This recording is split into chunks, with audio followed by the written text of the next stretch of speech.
What's up, cool people? Welcome to another combo recording session stream thing.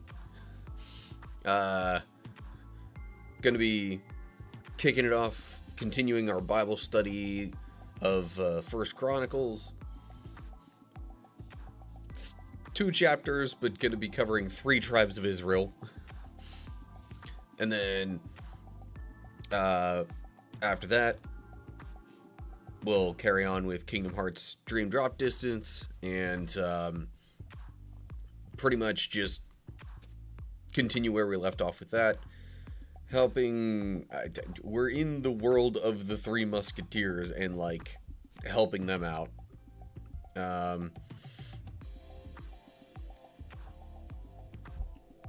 Yeah, it's not really a whole lot else to say to introduce what I'm doing here now. Okay. Honestly, I keep trying to make slight little tweaks, if I'm honest. And I'm genuinely not sure if I should be or not. But it's one of those things where it's like, so, okay. The couple of the changes that I'm trying to work on. Getting the audio balance figured out with this setup a little better, because I tend to be a little further away from my microphone like this. And so that means balancing it out with other volumes is a little more difficult. But, also, just tooling away at ideas of having the chat window in videos and stuff. I'm mostly going to keep that to the gaming portion of things for now, because I'm like, so far I'm editing those videos such that that part of the window is kind of cropped out in the final edit for YouTube anyway. But anyway, lest I digress on other tangents and such, let's run the early Twitch ads and then get this thing rolling here.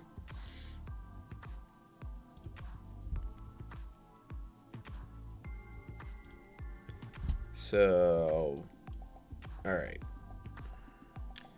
Gotta bring some of my Twitch stuff over to my other monitor. And then I'll pop our Bible study scene in here, and we can be ready for that. Okay, 1 minute left in the ad break.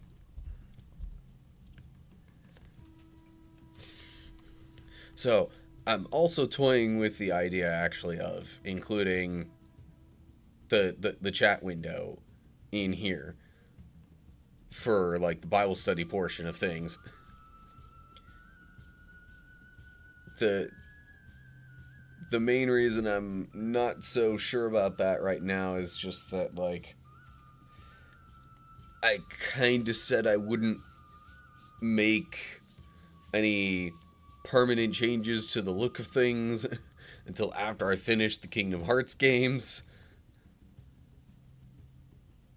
At least as far as final edits are concerned for YouTube, and that I don't do any cropping with this for my YouTube edits. So that wouldn't be, yeah, I don't know. It's anyway. Needless to say that that's just kind of pending for now. Okay.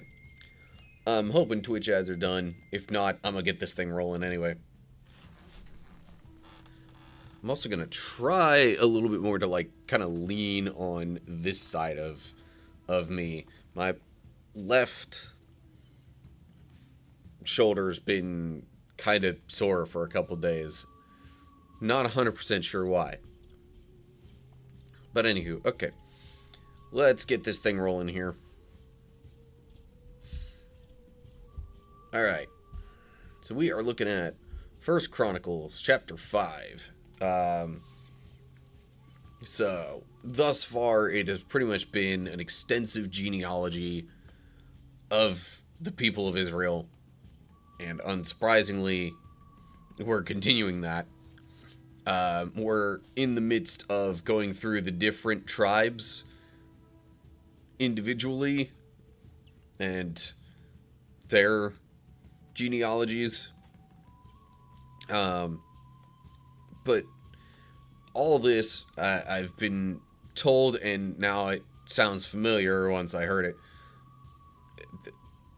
My understanding is that this is written by Ezra, as God's people are exiled, and he's kind of wanting to give them a sense of how things got to be the way that they are. But he's going all the way back to the start to chronicle the entire sequence of events, in a way, up to that point, so they can get the full picture of what happened, how things went wrong, and what they might need to do to make it right again. So, yeah, not much else to say about that. Here we go. First Chronicles 5. The oldest son of Israel was Reuben, but since he dishonored his father by sleeping with one of his father's concubines, his birthright was given to the sons of his brother Joseph. For this reason, Reuben is not listed in the genealogical records as the firstborn son. The descendants of Judah became the most powerful tribe and provided a ruler for the nation, but the birthright belonged to Joseph. Interesting. So,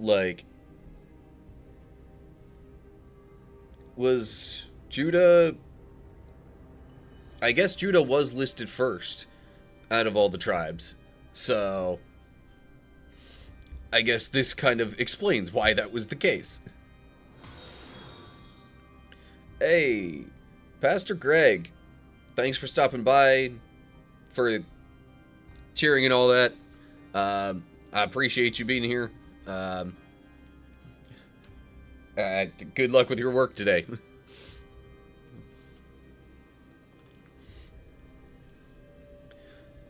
So, now, of course, this note's going to say that Israel is the name that God gave to Jacob. He was born with the name Jacob, but then there was the wrestling match, and that got him kind of renamed to Israel. So because Reuben dishonored his father in this way, he's his birthright was given to another one of Jacob's sons, and there's the further disgrace of not being listed as the firstborn despite biologically being the firstborn. Now it mentions the birthright belonging to Joseph, but I guess because of Judah then being, in a way, the most prominent tribe, because it was the most powerful and it provided a ruler for the nation, both before and after the split, I guess that's why Judah is listed first. Also, note there, and from Judah came a prince. So it would read, the descendants of Judah became the most powerful tribe, and from Judah came a prince. But, same kind of idea. The prince is, really more accurately, the son of a ruler, which you could get into a whole theological tangent there about how God is truly supposed to be the king of Israel, and anyone that they had physically sitting on the throne was more of, like they were just given responsibility over the nation by God. But point being, these 3 verses are kind of an explanation, or 2 verses, kind of explain why the order of tribes flows the way that it does through this genealogy. So, for more about Reuben, now we continue on with verse 3. The sons of Reuben, the oldest son of Israel, were Hanok, Palu, Hezron, and Carmi. The descendants of Joel were Shemaiah, Gog, Shimei, Micah, Reiah, Baal, and Bera. Bera was the leader of the Reubenites when they were taken into captivity by King Tiglath-Pileser of Assyria. Bera's relatives are listed in their genealogical records by their clans. Jael, their leader, Zechariah, and Bilhah, son of Azaz, son of Shema, son of Joel. The Reubenites lived in the area that stretches from Aroer to Nebo and Baal-Meon. And since they had so many livestock in the land of Gilead, they spread east toward the edge of the desert that stretches to the Euphrates River. During the reign of Saul, the Reubenites defeated the Hagrites in battle. Then they moved into the Hagrite settlements all along the eastern edge of Gilead. Okay, so there's more the genealogy of that tribe in particular. Now, it mentions the descendants of Joel here, but, like, Joel wasn't mentioned earlier, so where's the connecting line? Now, Hanok. No, I'm trying to connect the dots between, you know, like, where this is going. Because it's like, okay, what was Joel to Reuben? Or, I mean, it mentions Bera, and Joel being one of the clans. But and that's another thing that could have maybe complicated this a little bit, is like trying to break down all the individual clans, you know, that were their own subsets of each tribe. So if you're trying to follow that along, then it like splits up, or yeah, kind of divides the genealogy even further. And so it's not necessarily just a straight line through the entire, you know, ancestry that's being listed here. Note there, Hebrew has Tiglath-Pileser variant spelling, but this is how it was spelled back in 2 Kings. So I think it's safe to say that that's probably, you know, the same person, because that's who was ruling over Assyria when most of the tribes of Israel were taken into captivity by them, you know, save for Judah, who got conquered later by Babylon. Note there, Bera, Hebrew says his, but then it would be like, which him? I mean, Bera, I guess, was the last person mentioned there, so they might have just made a logical assumption of the him in this case being Bera. Understandably so. Okay. On to verse 11, continuing the genealogy. Oh, hang on. Decided to join you on YouTube for a change. Hey, I appreciate you stopping by, Poetically Christian. And yeah, the YouTube viewership is very much appreciated. I'm gonna need to, you know, pile that up here. I mean, eventually. It's not gonna make much difference how many watch hours I get before I hit at least 500 subscribers there. But still, eventually that's gonna need to go up too if I'm gonna make much of anything off of all this streaming and video stuff. Anyway, good to see you. Hope you're doing well. Okay. Verse 11. Next to the Reubenites, the descendants of Gad lived in the land of Bashan as far east as Salakah. Joel was the leader in the land of Bashan, and Shapham was second in command, followed by Jenai and Shaphat.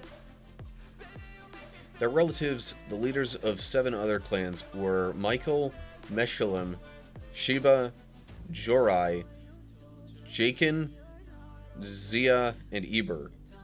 Maybe Zaya, I don't know. Anyway, these were all descendants of Abihail, son of Huri, son of Jeroah, son of Gilead, son of Michael, son of Jeshishai. Anyway, son of Jado, son of Buzz? Anyway, Ahai, son of Abdil, son of Gunai, was the leader of their clans. Gadites lived in the land of Gilead, in Bashan and its villages, and throughout all the pasture lands of Sharon.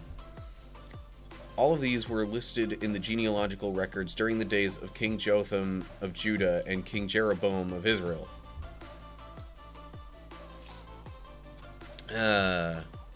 Definitely need help as well. Currently at 731. Once I hit 1,000, it'll be even more. Yeah.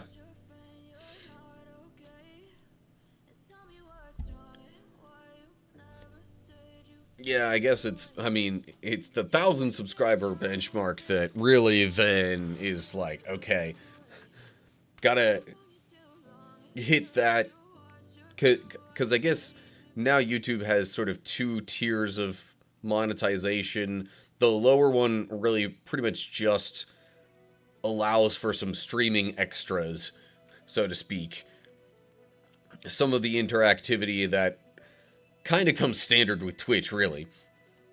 But then, the upper tier, which used to be the only one, is where you really start, getting the ad time and that kind of monetization.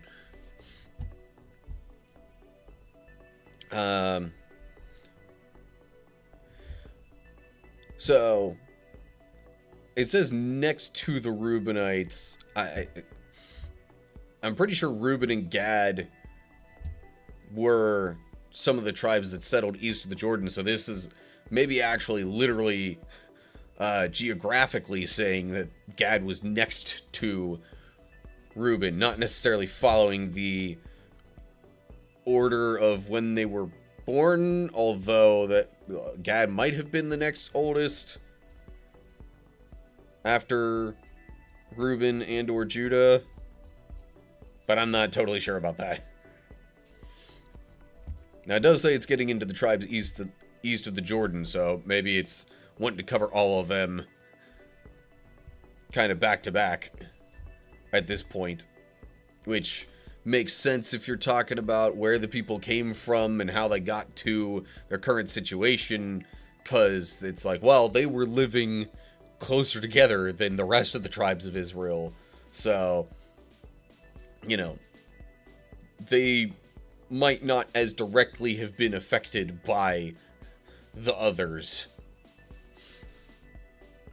but also might have been more directly affected by some of the surrounding kingdoms and people groups, since they didn't have the boundary of the Jordan River in between. But I digress. Alright, verse 18. There were 44,760 capable warriors in the armies of Reuben, Gad, and the half-tribe of Manasseh. They were all skilled in combat and armed with shields, swords, and bows. They waged war against the Hagrites, the Jeterites, the Naphishites, and the Nodabites. They cried out to God during the battle, and he answered their prayer because they trusted in him. So the Hagrites and all their allies were defeated. The plunder taken from the Hagrites included 50,000 camels, 250,000 sheep and goats, 2,000 donkeys, and 100,000 captives. Many of the Hagrites were killed in the battle because God was fighting against them. People of Reuben, Gad, and Manasseh lived in their land until they were taken into exile.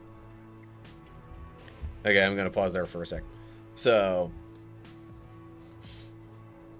it's just, I mean, the very last sentence of this paragraph here is kind of, in a way, saying what I just said a little while ago, where it was like, yeah, okay, these tribes lived in this area, you know, not as directly connected with the other tribes, right up until the point of the exile, which for them, I guess, would have been at the hands of the Assyrians. Alright, from chat, we're told in Joshua that it is north of Reuben. It is also where Goliath was from when the Philistines attacked God's people.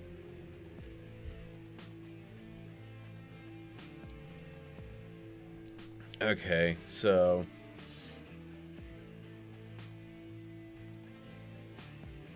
meaning Gad in particular being north of Reuben, I guess,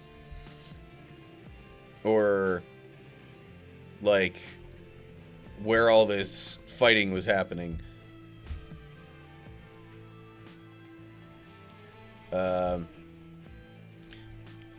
Okay. So this plunder here seems like quite a bit, at least. And when it says captives, I assume that means, you know, human captives. Because otherwise it mentions the camels, the sheep, goats, and donkeys. It would seem a little odd to have other animals included in the captives category then.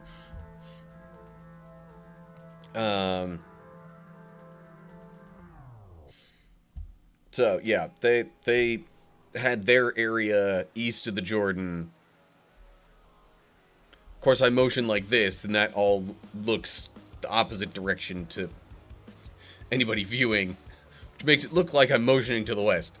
This would be my right, which is usually east on a map. And then, speaking of the half-tribe of Manasseh, I guess it talks a little bit more about that as we continue here in verse 23. The half-tribe of Manasseh was very large and spread through the land from Bashan to Baal Hermon, Sinir, and Mount Hermon. These were the leaders of their clans: Epher, Ishai, Eliel, Azrael, Jeremiah, Hodaviah, and Jadiel. These men had a great reputation as mighty warriors and leaders of their clans. But these tribes were unfaithful to the God of their ancestors. They worshipped the gods of the nations that God had destroyed. So the God of Israel caused King Pul of Assyria, also known as Tiglath-Pileser, to invade the land and take away the people of Reuben, Gad, and the half-tribe of Manasseh as captives. The Assyrians exiled them to Hala, Habor, Hara, and the Gozan River, where they remain to this day. This day being probably sometime during their exile. As we established, it's like the intended audience, is the exiled Israelites. So yeah. I mean, it's not like they were the only tribes that were unfaithful, but since they were separated geographically from the others by the Jordan River, you know, that they again weren't so much influenced by what happened to the other tribes, so they certainly had the ability to maybe, you know, do things different. They didn't, but, you know, with that separation, they could have, you know, controlled their own fates a little more than, and been less influenced by the other tribes of Israel, and could have done a little better to stay loyal, but they didn't. So, oh, note there at Ephor, as in the Greek and Latin, Greek version and Latin Vulgate, Hebrew reads, and, but why would there be an and there? Unless that would read more like, no, because that's talking about the land. So it wouldn't make sense for the land to be their clan leaders. So I don't know. See, this is why I'm glad I am not a Bible translator, having to make these decisions on, like, okay, what do I do with this that looks like really confusing in this wording? Or I guess if you have some of it that's worded in a confusing way, but you have other source texts that are less confusing, you probably lean towards the less confusing ones. But, yeah, so I think we've covered 3 of Israel's tribes so far. I mean, I know we talked about Judah in a previous chapter, and now we've gone through Reuben and Gad. Okay. And I guess half of Manasseh. But yeah, that's going to do it for 1 Chronicles chapter 5. But live stream viewers, we have another chapter to go. This one's going to be quite repetitive, based on the little sneak peek I took just before the stream. A little repetitive and lengthy. Alright, well, let's hop right in. Okay, 1 Chronicles chapter 6, we're going through a genealogy to kick off the book of 1 Chronicles, and it's lengthy, yes, but it's like really, really extensive and detailed and covering all sorts of different aspects of like each tribe of Israel, and like it's kind of meant for the exiled Israelites. So explaining to each kind of subgroup thereof how they got to this point is, you know, fairly important, just to give them a sense of how then they might be able to change their course. Because, you know, if you don't study history, you're doomed to repeat it or something like that. From the chat, after many years of study of God's Word, I've come to find that one of the greatest things to help us understand it is to remember who wrote the book and who are they speaking to, right? Yeah, that helps a lot. Like, I was really scratching my head thinking, what is the point of all this, before knowing that this was likely written by Ezra and, you know, meant to give the exiled Israelites a sense of like, all right, here's the deal. Here's how we got to this point, so we know what we could do moving forward to make it better.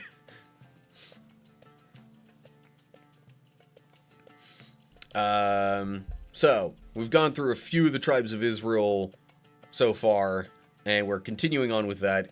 even though this subsection doesn't, like, state it outright with the, like, subtitle, but it's talking about the tribe of Levi here. This is all going to be pretty much about the Levites in this chapter, I think.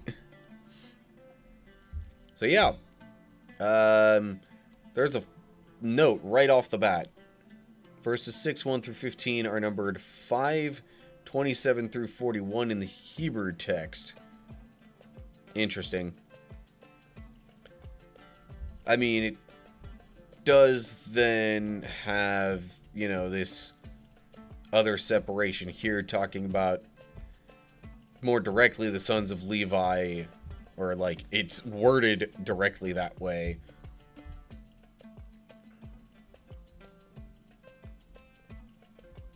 So I guess, I mean, I don't know. I don't think which chapter it's in really makes a ton of difference here.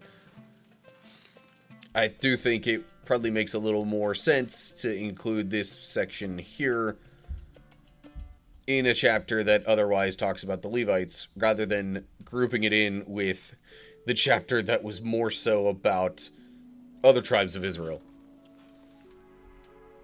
So anyway, here we go. 1 Chronicles chapter 6. Sons of Levi were Gershon, Kohath, and Merari. The descendants of Kohath included Amram, Izhar, Hebron, and Uzziel. The children of Amram were Aaron, Moses, and Miriam. Sons of Aaron were Nadab, Abihu, Eleazar, and Ithamar. Eleazar was the father of Phinehas. Phinehas was the father of Abishua. Abishua was the father of Bukai. Bukai was the father of Uzai. Uzai was the father of Zerahiah. Zerahiah was the father of Merioth. Merioth was the father of Amariah. Amariah was the father of Ahitub. Ahitub the father of Zadok. That name rings a bell. Zadok was the father of Ahimaaz. Ahimaaz was the father of Azariah. Azariah was the father of Johanan. Johanan was the father of Azariah, the high priest at the temple built by Solomon in Jerusalem, as opposed to the previous Azariah, like, dude named his son after his father. But anyway, Azariah was the father of Amariah. Amariah was the father of Ahitub. Ahitub, the father of Zadok. Zadok, the father of Shalom. We've got some name repetition in here. Anyway, Shalom was the father of Hilkiah. Hilkiah was the father of Azariah. Azariah was the father of Seraiah. Seraiah was the father of Jehozadak, who went into exile when the Lord sent the people of Judah and Jerusalem into captivity under Nebuchadnezzar. So that was specifically, as the subsection title explains, that was just the line of the priests. Specifically the high priests, I guess you'd say. Or at least having a more specific focus there. Aaron being the first one really officially labeled high priest. Because, like, there wasn't a tabernacle or the altar or any of those sorts of things beforehand. But it's following from, you know, that branch of the tribe of Levi.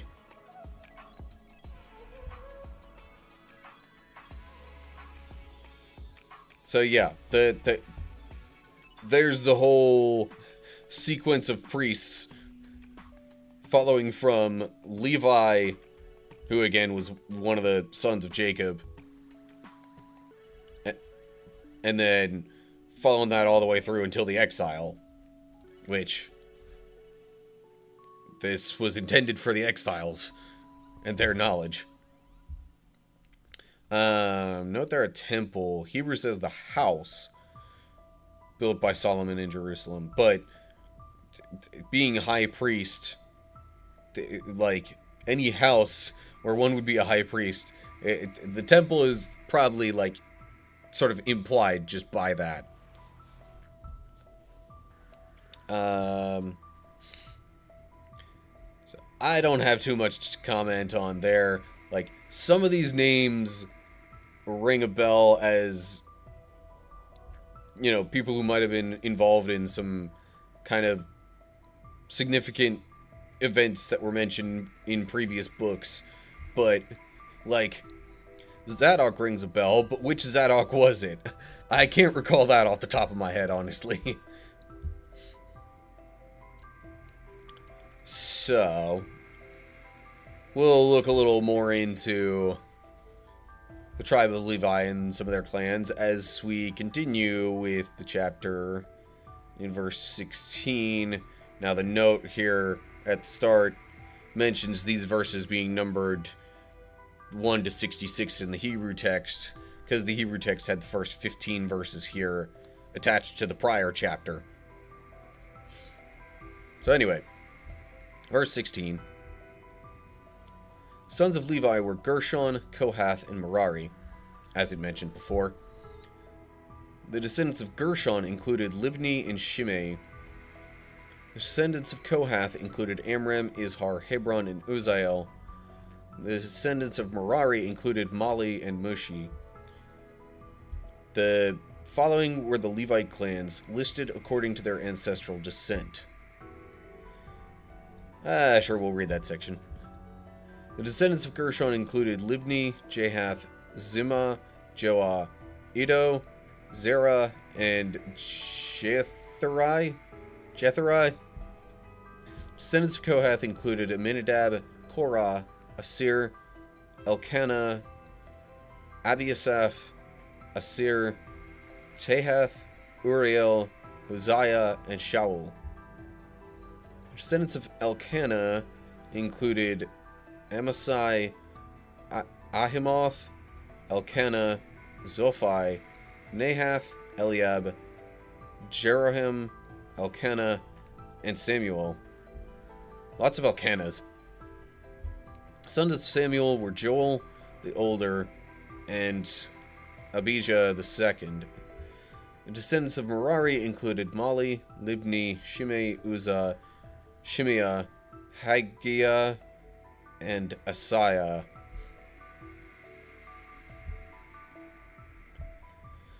Okay, so right up here in this part, we've got a little more of because I think in this prior section it focused just on, you know, following the priestly line, so it just went to Kohath and then not Gershon and Merari. Down here we also get mention of Gershon and Merari and their descendants.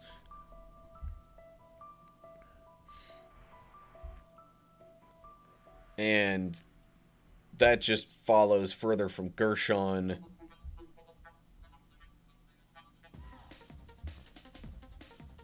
That follows more on Kohath.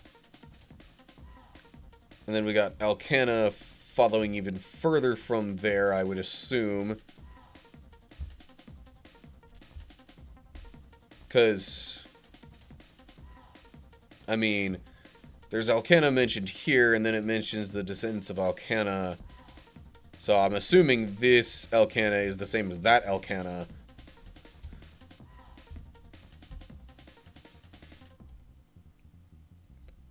So, anyway, notes.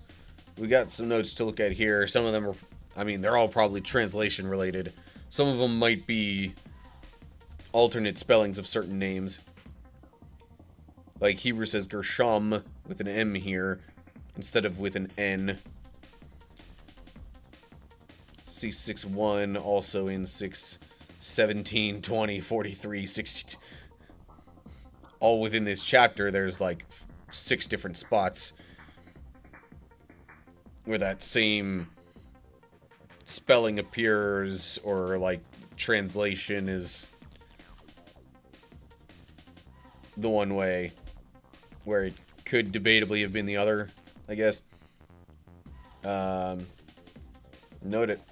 Abiasaph, Hebrew spells it with an E instead of an A. Compare parallel text in Exodus 6:24. Interesting. But, yeah, I mean, there would have been previous places in the Bible to compare notes, so to speak, and see, wait a minute, this is spelled different over here. But they should be the same person. And especially just, like, one vowel being different or something like that. Given the way ancient Hebrew operated, which, if I remember right, had, like, basically no vowels. For sure, entirely different letters than we use in English. Then, yeah, like, okay, that's... sure. Same person. Note there, Samuel is in some Greek manuscripts. Hebrew lacks and Samuel. But then it would skip right to saying the sons of Samuel, and you'd be like, okay, where does Samuel fit into this? Kind of like we've seen in some of the previous chapters of like, okay, wait.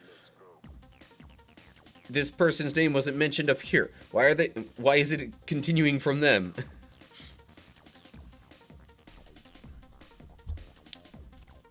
And that's what causes some of the confusion, at least for me. Note there, Joel, as in some Greek and Syriac. Hebrew lacks Joel. But that... like... Alright, I'm not gonna look too much into that, because... that would, like... I feel like I would fry my brain trying to figure out...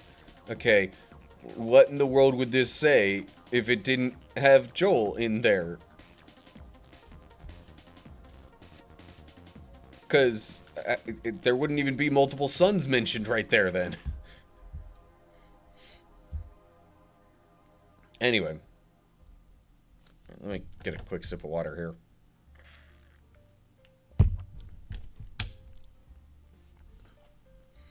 Okay. And now apparently we're gonna look at the temple musicians, starting in verse 31. David assigned the following men to lead the music at the house of the Lord after the ark was placed there. They ministered with music at the tabernacle until Solomon built the temple of the Lord in Jerusalem.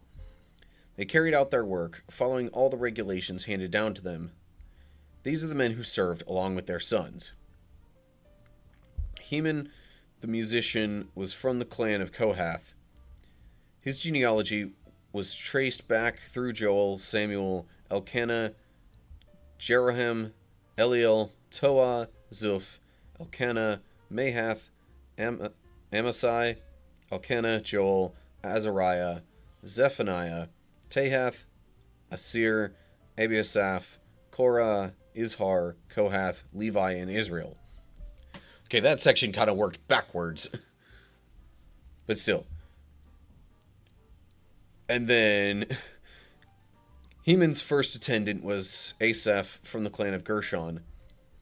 Asaph's genealogy was traced back through Berechiah, Shimea, Michael, Baaseiah, I don't know, Malchijah, Ethni, anyway, Zerah, Adiah, Ethan, Zimah, Shimei, Jahath, Gershon, and Levi. Heman's second assistant was Ethan from the clan of Merari. Ethan's genealogy was traced back through Kishai, Abdi, Maluk, Hashabiah, Amaziah, Hilkiah, Amzi, Bani, or maybe Amzai, Bani, anyway, Shimmer, Mali, Mushi, Merari, and Levi. Their fellow Levites were appointed to various other tasks in the tabernacle, the house of God. Okay, so since the musicians had a specific role or a specific duty assigned to them, I guess it wanted to specifically get into how they were connected with the overall tribe of Levi. Except this time it's just working things kind of backwards. It's like, all right, here, this guy Heman was the main musician, and he was here's, you know, how he traces back to Levi and Israel, aka Jacob. And then basically his two assistants each came from other branches off of Levi. Other clans, I guess, is what they would typically be called. But still tracing them back to Levi. Okay. Got a few notes to look at here. Hebrew says the tabernacle, the tent of meeting. Which, I guess, I mean, just calling it the tabernacle for short is fine and makes sense. If I recall correctly, there might have been, like, another tent of meeting that wasn't the tabernacle back in, like, Moses' time. That might have even been pre-tabernacle. But I guess it may have also just been called, the tabernacle may have also just been called the tent of meeting at times. Not in this translation of the Bible from what I've seen, but maybe by the Israelites at some point. Note there, Israel mentions that that was the name God gave to Jacob after the whole wrestling match thing. Verse 39 here, Hebrew lacks from the clan of Gershon. But it's got Gershon here in the lineage that it's tracing back. So, yes, he was from the clan of Gershon. And, okay. No other notes to look at there. So yeah, we're still, this whole chapter is all about the tribe of Levi, at least so far. And now we're going to get into Aaron's descendants more specifically, but Aaron also was in the Levitical line. So, anyway, verse 49. Only Aaron and his descendants served as priests. They presented the offerings on the altar of burnt offering and the altar of incense, and they performed all the other duties related to the most holy place. They made atonement for Israel by doing everything that Moses, the servant of God, had commanded them. The descendants of Aaron were Eleazar, Phinehas, Abishua, Bukai, Uzai, Zerahiah, Merioth, Amariah, Ahitub, Zadok, and Ahimaaz. Now, didn't it go beyond Ahimaaz up here in, like, the... Yeah, following the priestly line. Because then it mentions Azariah, Johanan, and others. But, I mean, going back through all of them maybe isn't necessary. This could be just a shortened version. Either that or... Well... Yeah, I'm not quite sure why it stops it there, honestly. But we went through all that before, so I'm fine with not rehashing all of that again. But yeah, so only Aaron and his descendants were essentially allowed to be... Well, it says only... They were the only ones that served as priests. I was about to specifically say high priests, but I guess they might have just been priests in general. And there were probably other sons and, you know, maybe others beyond the ones mentioned right in here that served as priests in general. But I'm pretty sure all of these men were high priests. At least if I remember right.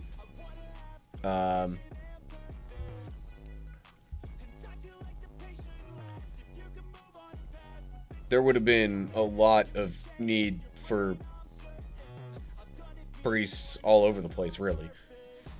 Which we're kind of about to cover why that was the case here as we continue with verse 54. This is a record of the towns and territory assigned by means of sacred lots to the descendants of Aaron, who were from the clan of Kohath. This territory included Hebron and its surrounding pasture lands in Judah, but the fields and outlying areas belonging to the city were given to Caleb son of Jephunneh. So the descendants of Aaron were given the following towns, each with its pasture lands: Hebron, a city of refuge; Libnah, Jatir, Eshtemoa, Holon, Debir, Ayin, Juttah, and Beth Shemesh.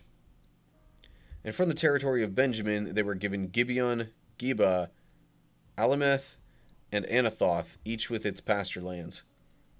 So 13 towns were given to the descendants of Aaron.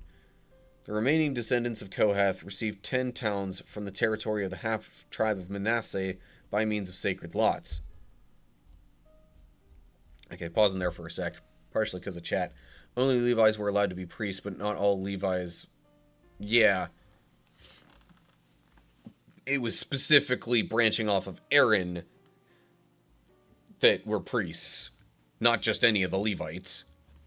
But the Levites generally, helped the priests in some way or another, if they weren't directly of the priestly line. Okay. So there's still more to talk about with the territory, but I'm pausing here for a sec, partially because there's a bunch of notes in here. As in parallel text, Joshua 21:13, Hebrew reads, "Were given the cities of refuge, Hebron and the following towns, each with its pasture lands." So that wording in the note there would almost imply that, all of these were cities of refuge, which I honestly can't remember how many cities of refuge there were supposed to be. I definitely remember there being a few, at least 3. But I want to say there could easily have been more than that, and I'm just not quite remembering. But part of the point of the cities of refuge was that, if someone wanted to, seek somewhat legal protection, from people wanting revenge on them before whatever they are being accused of got taken to trial, then they could go to a city of refuge and be kind of protected by the law, so to speak. At least until the trial was carried out and there was a sentence given. Note there, hold on. As in parallel text to Joshua, Masoretic text reads Hileas, or just Hiles. Other manuscripts read Hylen.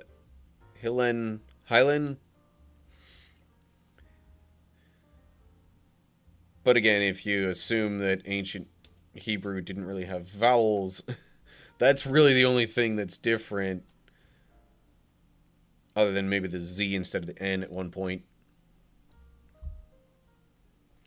Okay. Chat's saying there were 6 cities of refuge in total.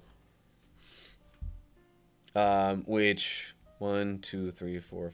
There's definitely more than 6 cities mentioned here. So these were not all cities of refuge.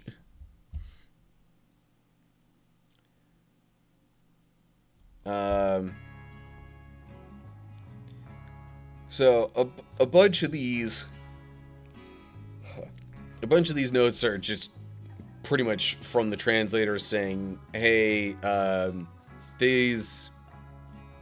there might be alternate names given here. We're going with this because it lines up with other verses in other books. So, like, that's the kind of situation. For this note, Hebrew reads Ashan instead of Ayin. Judah comes from the Syriac version, which Hebrew lacks. Hebrew lacks Gibeon, but, like, it's mentioned in Joshua 21, so they're including it here.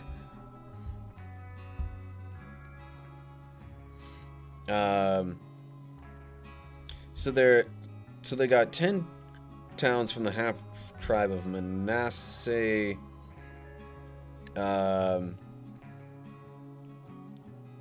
And there were 13 other towns given to Aaron's descendants.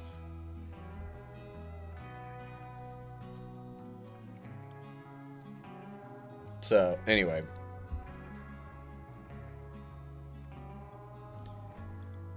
Or at least I assume it's 13 others, because there's, yeah. Anyway, okay.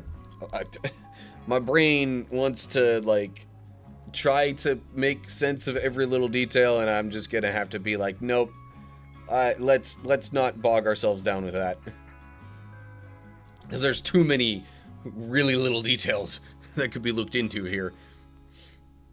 So anyway, I'm going to continue on with verse 62 here, and yeah, this section's kind of on the longer side. Anyway, the descendants of Gershon received by sacred lots 13 towns from the territories of Issachar, Asher, Naphtali, and from the Bashan area of Manasseh, east of the Jordan. The descendants of Merari received by sacred lots 12 towns from the territories of Reuben, Gad, and Zebulun. So actually, considering these were still other, like, clans of Levi, the total number of towns for the Levites was, what? That's 25 mentioned right there, plus another 23 up here. So, like, 48, I think that adds up to.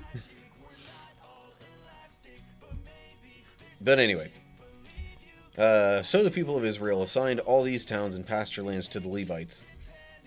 The towns in the territories of Judah, Simeon, and Benjamin mentioned above were assigned to them by means of sacred lots.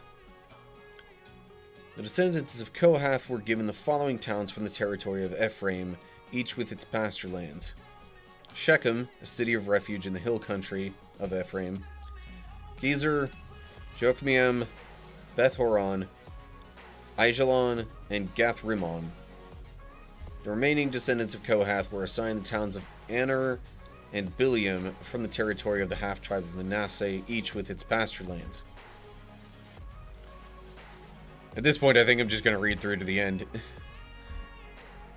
The descendants of Gershon received the towns of Golan in Bashan and Ashtaroth from the territory of the half-tribe of Manasseh, each with its pasture lands. From the territory of Issachar, they were given Kedesh, Daberath, Ramoth, and Anam, each with its pasture lands. From the territory of Asher, they received Mashal, Abdon, Hukok, and Rehob, each with its pasture lands. From the territory of Naphtali, they were given Kadesh in Galilee, Hammon, and Kiriathaim, each with its pasture lands. The remaining descendants of Merari received the towns of Jokneam, Kartah, Rimmon, and Tabor from the territory of Zebulun, each with its pasture lands. From the territory of Reuben, east of the Jordan River, opposite Jericho, they received Bezer, a desert town, Jahaz, Kedemoth, and Mephaath, each with its pasture lands. And from the territory of Gad, they received Ramoth in Gilead, Mahanaim, Heshbon, and Jazer, each with its pasture lands. So in case you're wondering why it's breaking down, the different other tribes from which the Levites got land, it's because, like, there needed to be priests and Levites all around to help minister to the people in the different tribes. And with the Levites being the tabernacle / temple servants, they did not get their own, you know, concentrated plot of land.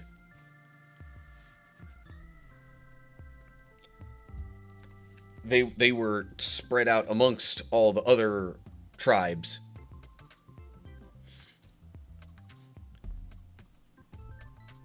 So, yeah, that's why it's, like, got so much information in all this breakdown here. Poetically Christian says, basically we're reading through property records. Yeah, kinda. But, like, any of the other tribes had their particular section of the Promised Land with geographical boundaries and stuff like that. That was all just one concentrated clump, for lack of a better term. The Levites, not so much. So that's why it's so, like, complicated at getting into the land ownership. Okay. Notes for this section. This is as in parallel text in Joshua 21:21. Hebrew text reads, "We're given the cities of refuge." Yeah, and again, that wording would make it seem like more of these were cities of refuge, but they couldn't have been. So only two of the cities mentioned in all this were specifically named as cities of refuge. Yes, there were others, probably within this list, but because of the way they're translating it, it mentions it like that. So it's only real obvious that two of them were. If you're curious which other ones were cities of refuge, you can go back to Joshua.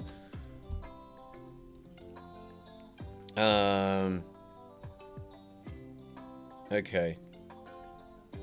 Not there, Karta, that's as in the Greek. Hebrew lacks Jokneam and Karta. Hebrew reads Rimono instead of just Rimon there. Jahaz. Hebrew reads Jaza, which is fairly close, I'd say. Acceptable as a variant spelling. Not that I'm the judge of what is and is not acceptable here. Anyway, okay, so there's all of your extensive information on the tribe of Levi. And that does it then for 1 Chronicles 6 and today's Bible study portion of the stream. I think there's still another, at least a couple more chapters in the genealogy. But let me not get ahead of myself there. Okay. Yeah. Whether I do so or not, Twitch is going to run some ads soon. Might as well go ahead and take care of that as I'm transitioning things over to the gaming portion of the stream. So, yeah. Twitch folks, I'll see y'all in a little bit. And I just realized I brought up this window, which is the one I'll be going into anyway, so I guess that's not really an issue. Okay. Gonna go ahead, get into the game, tone down the background music that I have playing. Okay.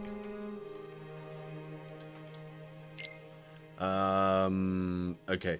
This one is the more recent one. Or at least has more time played in. Because it's the same playthrough, which has the same time tracking record. It's just... I've split my save files for each character. Oh yeah. Before I get too far into that, though, I gotta change the stream topic over on Twitch.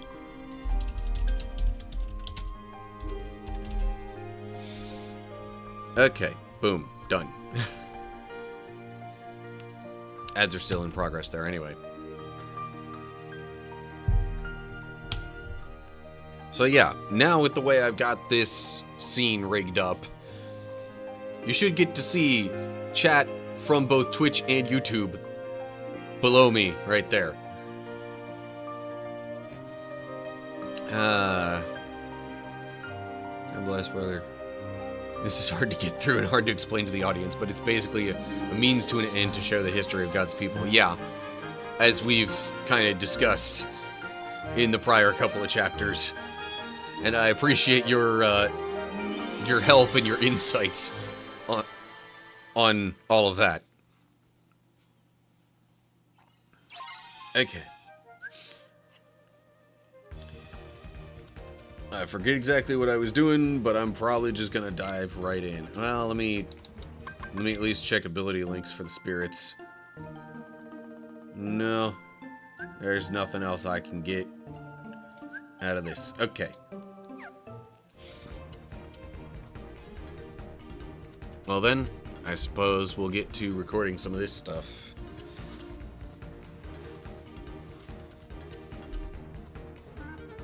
Okay.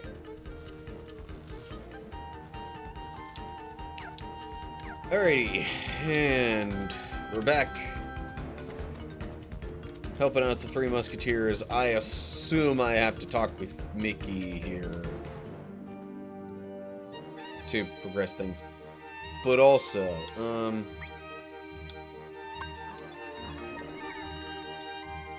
they're both pretty much ready to go. Okay, then swap you out. Alright.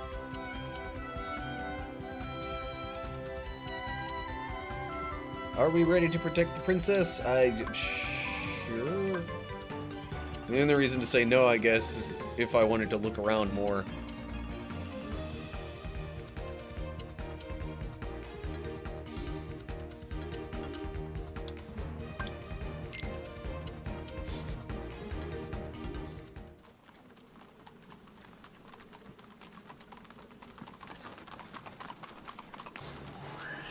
Oh, okay. A dream eater. Bad guy. Bad guy.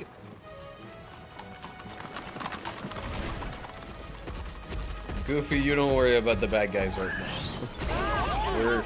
Well, then again, if it practically topples the carriage over.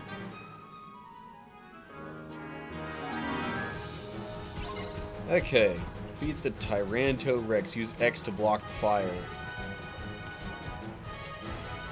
Nope, I did that too early.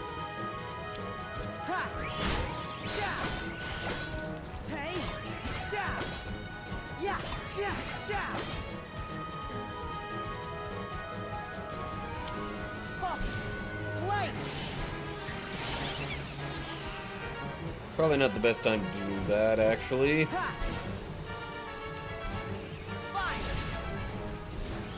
Okay. Oh, what?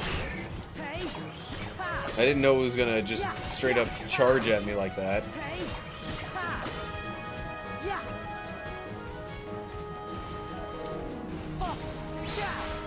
As long as I keep the damage meter from getting too high, I suppose.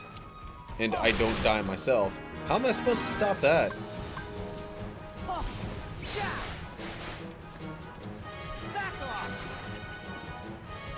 Nope. Okay. Like, hardly any of this is really going to be helpful, it seems.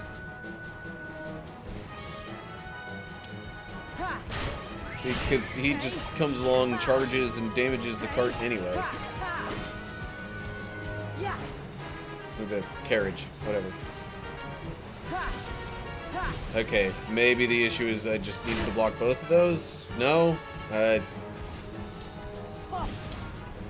I don't get what I'm supposed to do about him charging like that.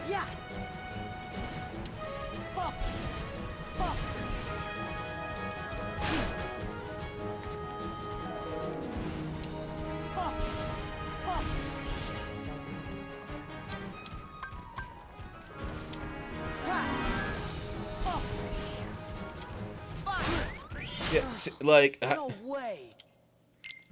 I don't get what I'm supposed to do about that. Maybe I should have just specifically kept Fyra at the ready.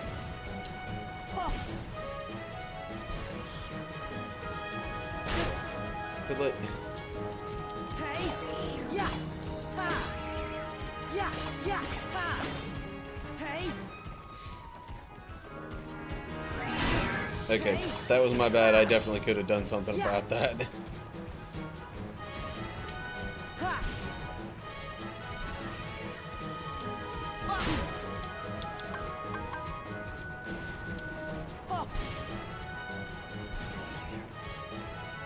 No, that's right. It's not loaded again. What the? Alright, who said you could charge twice in a row like that? Why are we making this unpredictable?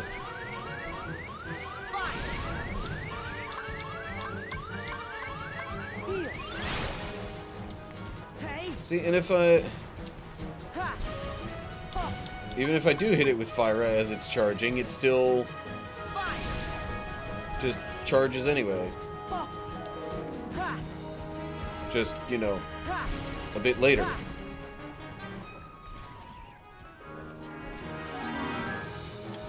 Ha. Yeah. I think that still damaged the carriage. Which is a problem. Because I need the carriage to not take too much damage in this mission. How am I supposed to stop that? Fire. Yeah. Yeah. Ha. Hey. Yeah. Yeah. Unless I do all the other stuff perfectly, I don't get this. I don't like it when it seems like there's not much you can do, unless I'm supposed to like time my attack with its charge.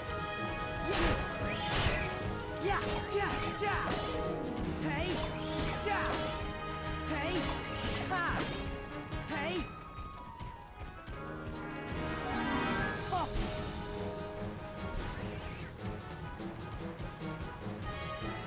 Oh. Yeah. Yeah. Yeah. Ha. Yeah. Ha. Yeah. Hey.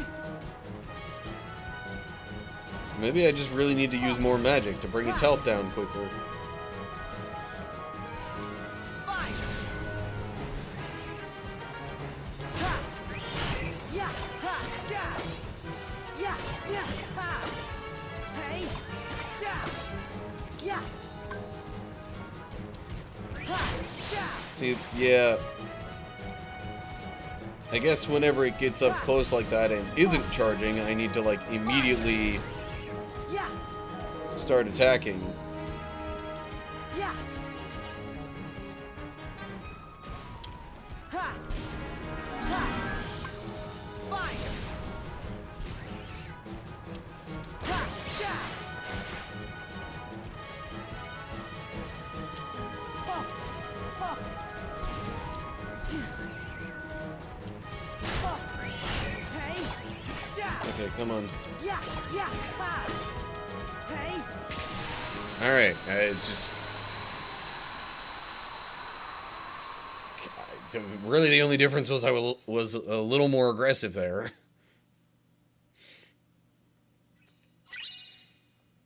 Tyranto Rex.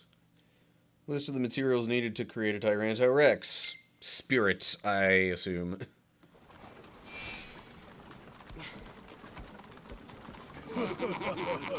Oh, these guys.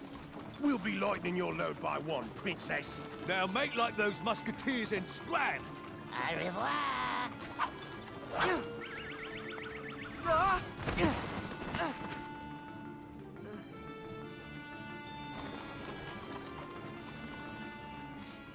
Also, who's driving at this point?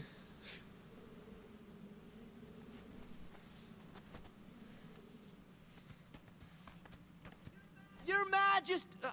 I mean, Mickey. Sora, I'm sorry. They got away with the princess. don't be. It's not your fault. As long as we all stick together, I know we can get the princess back. It's hopeless. Goofy's right. As a team, we can do anything. Yeah. Come on.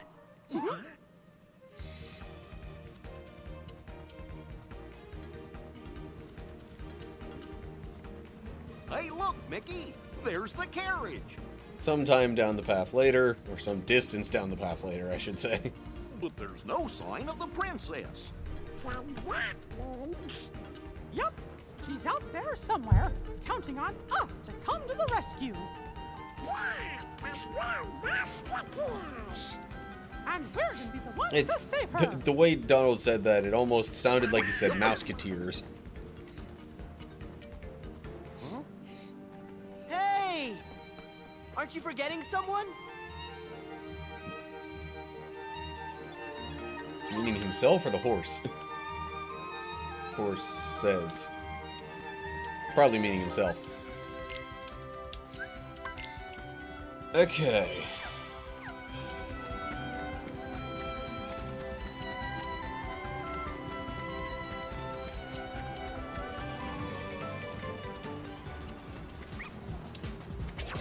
Together! I'm trying to, you know, put a little more effort into using my spirits and their abilities.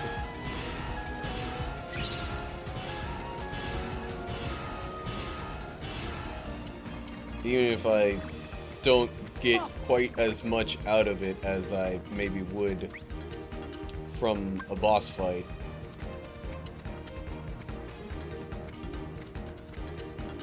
Oh.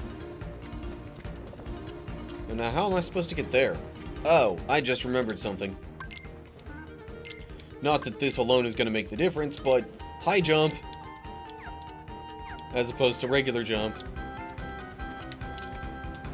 I can dash midair, but I don't think that's going to be enough to cover all that distance. Yeah, yeah. Yeah, no, not quite. I'd need something more like a double jump in addition to that. If only Aqua were here. Light! Yeah. I'm pretty sure she eventually gained that ability in Birth by Sleep.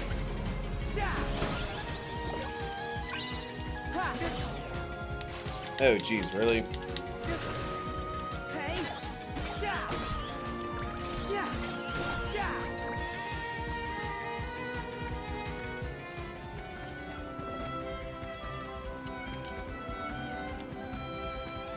I see, but now, like, I can drop down here and all sorts of other stuff. Special portal. Defeat all the spirits. Pull off at least 3 successful counters. Well, in order to counter, I need to block. Really?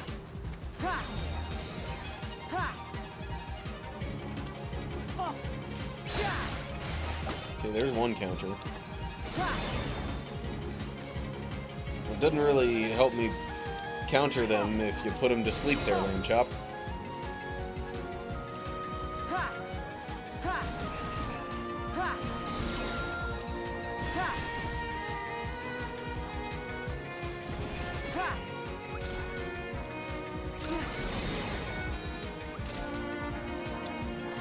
Now it's like the enemies are focused more on my spirits than they are on me. Alright, whatever. I'm not gonna take forever with this.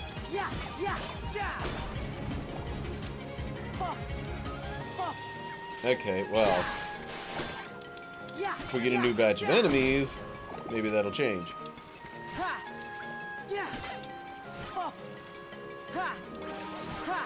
I keep trying to block so I could maybe counter then. There we go, okay.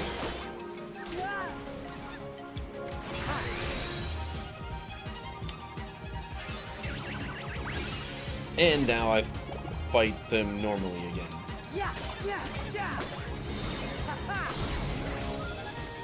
Whoa, jeez.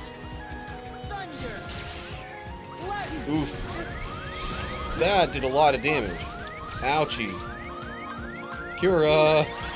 Yes, please and thank you. Thunder. Fire.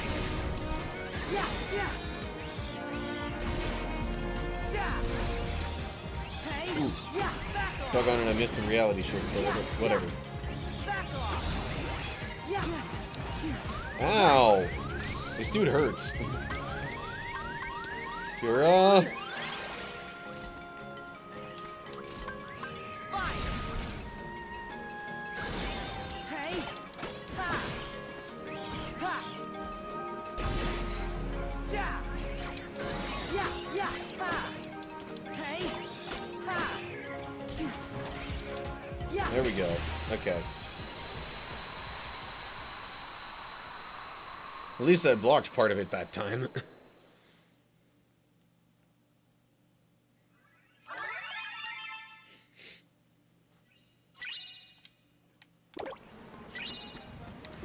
And now we got the regular enemies.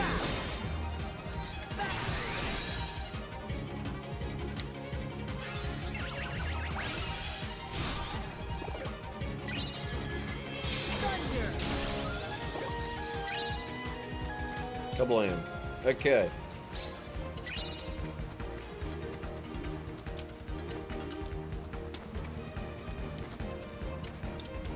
Did it just show Dream Candy as a command or something? I don't know.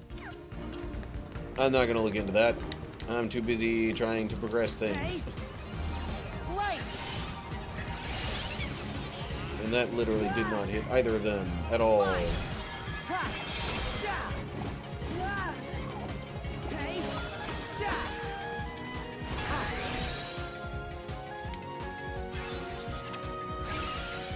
Yeah. Hey. Yeah. It didn't get rid of the enemy, but at least it did a Yeah. pretty good amount of damage. Yeah. Ha ha. Thunder. Light. Oof. Yeah. Yeah. Oh my gosh. Yeah. Fire. Ha. Yeah. Ha. Boing. Ooh, that did a lot. Yeah. I like that. Ha ha. Thunder. Okay. And more health. Would also like to use Cura here in a sec before too much else happens. Okay, wasn't sure if it was gonna toss me into something else right off the bat. Back off. Ha. Come on. Hey. Ha. Yeah. Reality shift.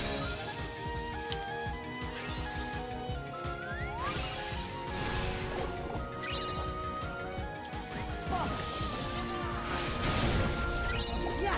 Yeah. Ha. Yeah. Hey. Yeah. Thunder. Yeah. Yeah. Yeah. Yeah. You know, I guess I could have done another Yeah. Link Yeah. ability thing. Okay, now what's this? Battle portal. Pull off at least 3 successful counters. Okay.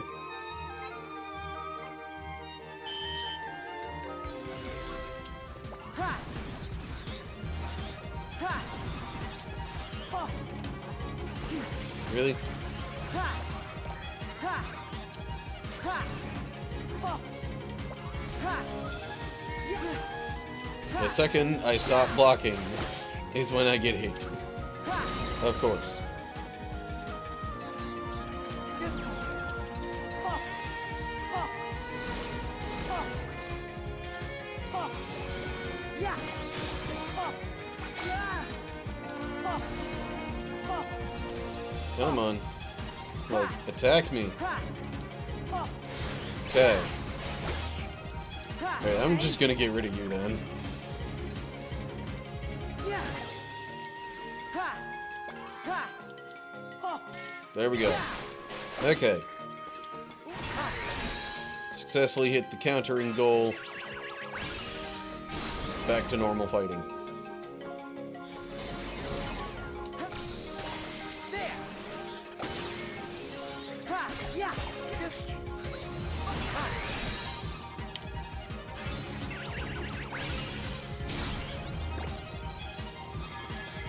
No, I didn't mean to leave.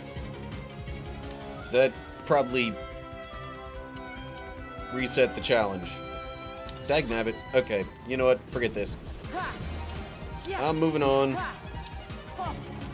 Yeah. Yeah. Back off. Ha-ha. Thunder. Ha, yeah, yeah. Oh, geez, now what?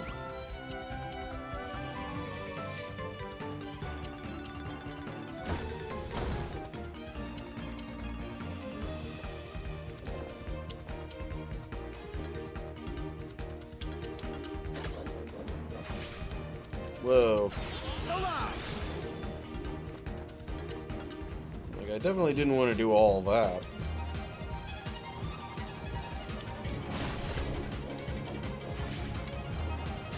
There we go. That's where I really wanted to end up. Yeah. Ha.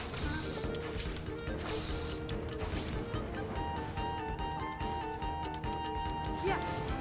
Okay, that didn't go quite the way I hoped it would.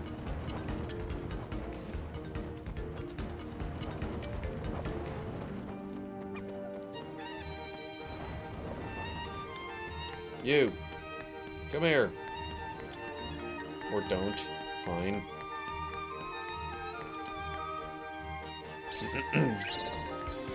Ice Cream Cone 2. And now that we've made it to the top, now we get to fight them. The Beagle Boys. Light. Ha. Yeah. Ha. Fine. Yeah. Oh. Yeah. Yeah. Yeah. Ha. Jeez, Lou. Like, can you let me do something here?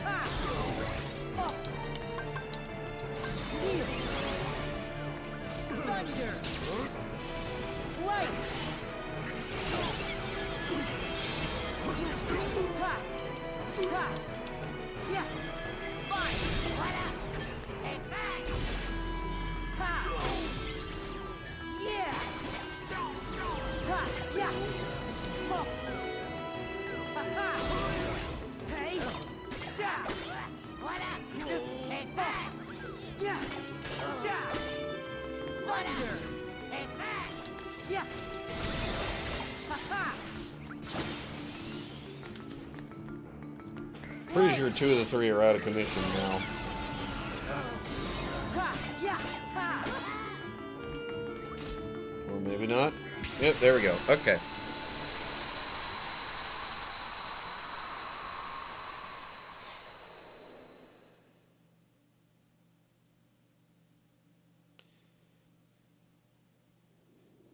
Sora, thank you.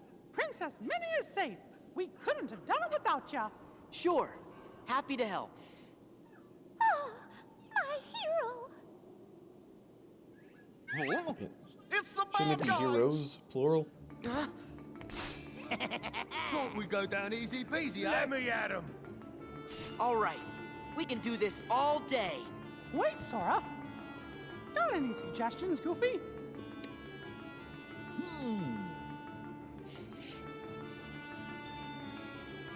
Oh, You've got an idea? and it might even be a good one, too. Hold on. It might even be a good one. Take your time. What?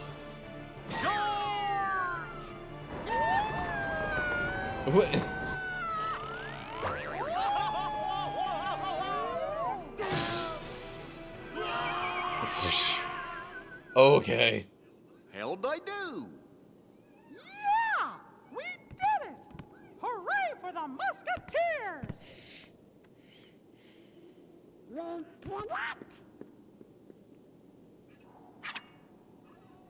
for one, and one for all!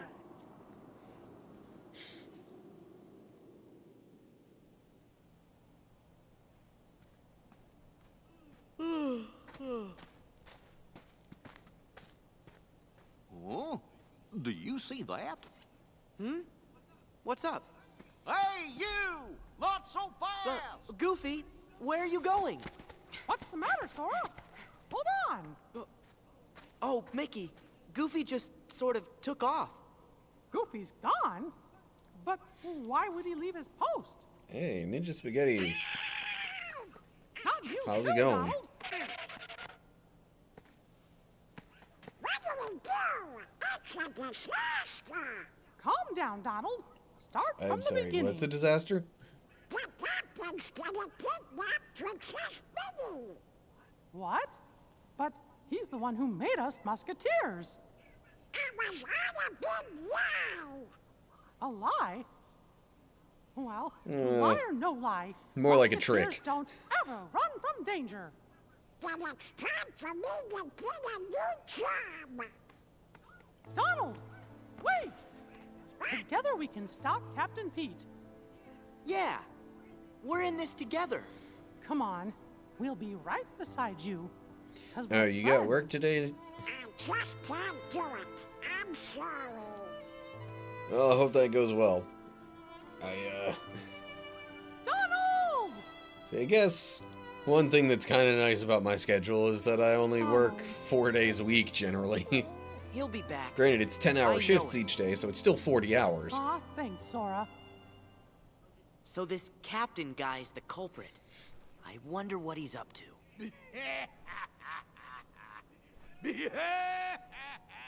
What am I up to? I'm up to plenty. Oh, Pete?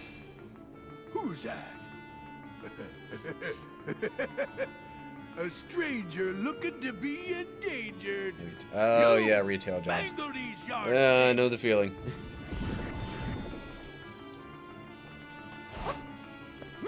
Captain Pete, by the power vested in me as a musketeer, I arrest you, mister!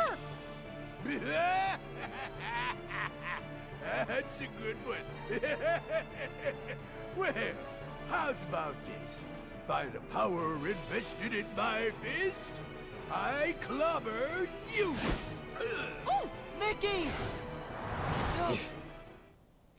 Sora? Sora?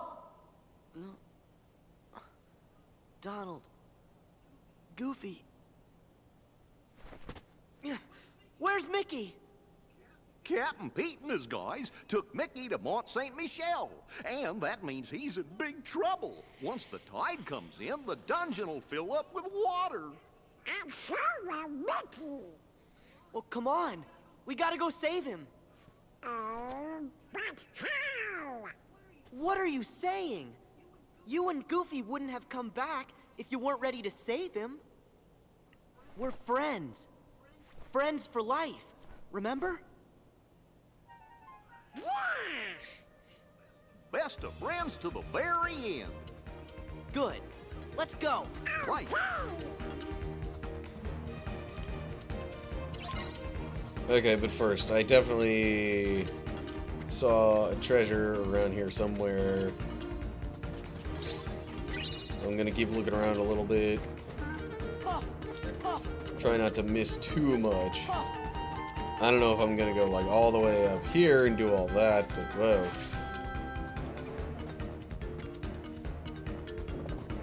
Then again, if there's not much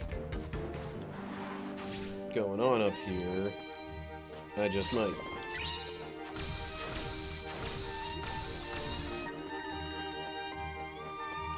I was hoping maybe I could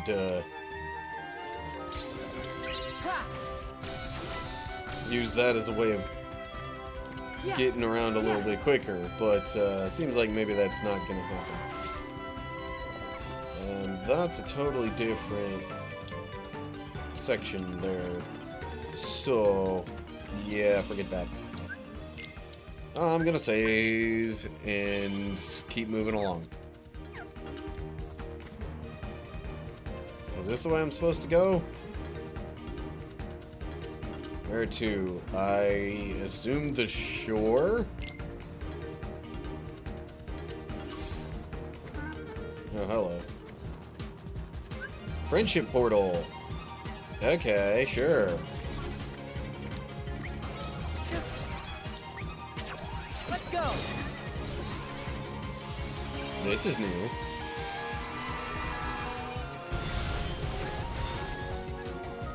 Oh, jeez.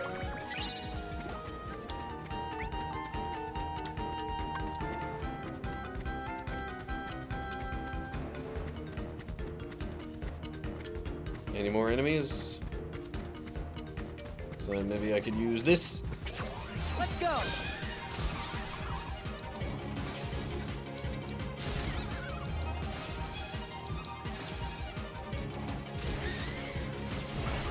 Kablam. Fine. Hey.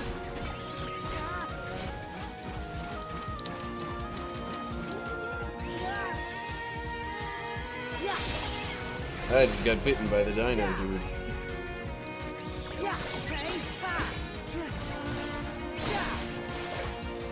Okay. Healing.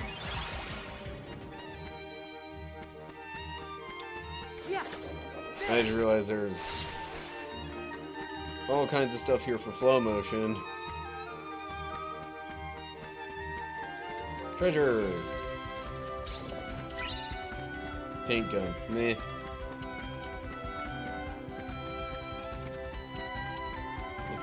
Nothing else along there.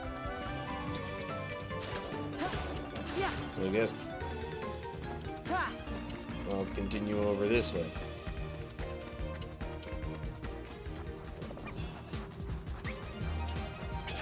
Let's go. Comment! Since there's a bunch of you guys, I'm just gonna make a big ol' explosion.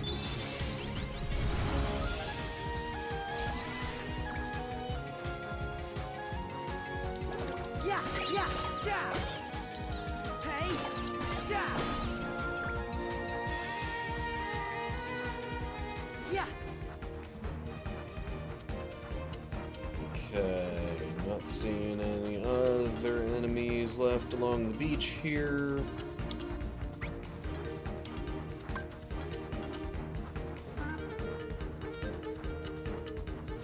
Huh.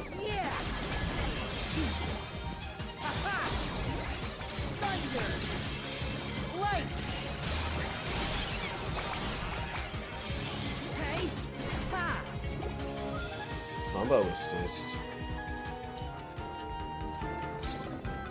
Not sure what that was all about. Okay.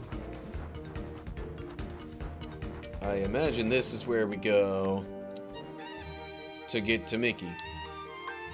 Head for Mont Saint Michel, yeah.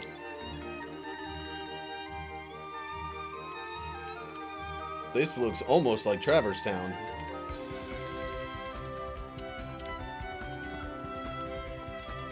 Nothing in the little corner here, okay. Fine. Ow. Heal. Yeah. I do wish they would stop interrupting my attacks. No! Get me out of here. Reality shift. Take this. Kablam. Portal. Friendship portal. Again.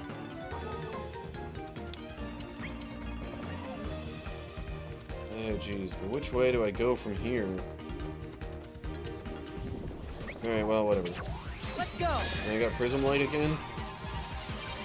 Thought maybe having these two in would lead to a different combination.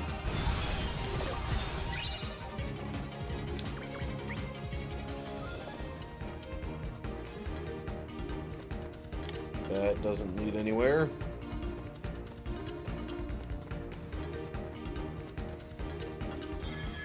Good save. Huh, I guess one of them just healed me. Together. This is not what I expected from a move called Aura Raid. Oh, but I guess maybe I can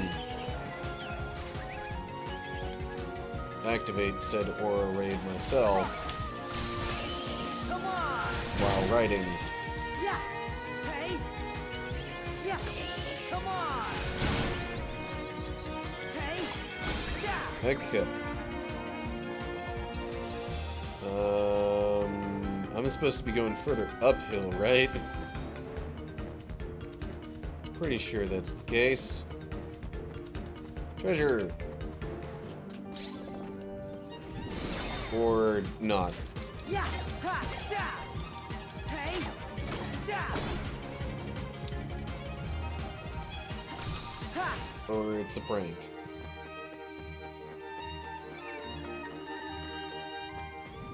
At least it's not exactly a mimic in this case. Hey. Yeah. I feel like these guys aren't quite as bad as mimics.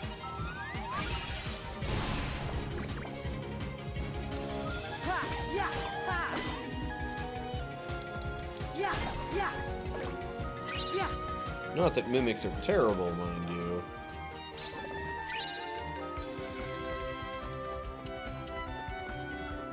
It's just, you know, if you're not really on your toes, it's easy to get caught off guard by a mimic and then, like, eaten, essentially. Ha. Come on. Hey. Ha. Ha.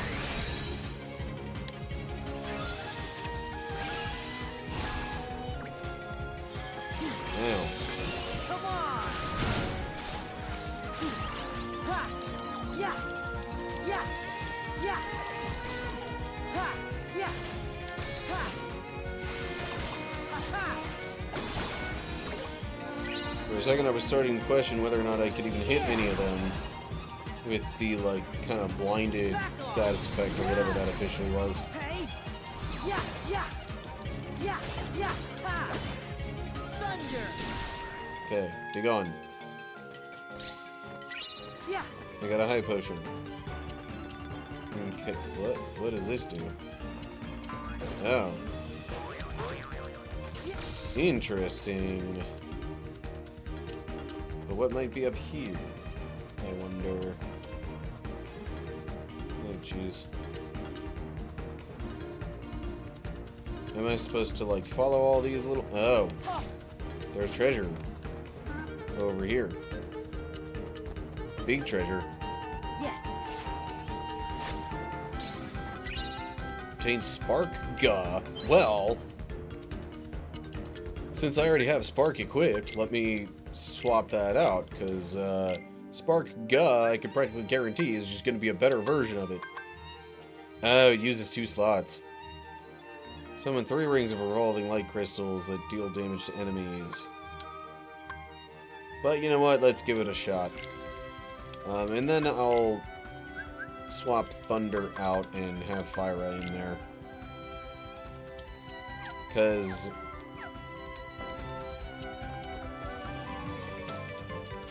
I mean, yeah, Thunder's nice for multiple enemies, but... Fyra's range is better.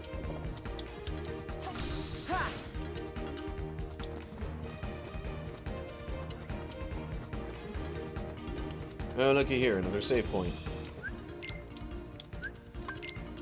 Does that mean we're about to make some more story progress? No, not quite yet.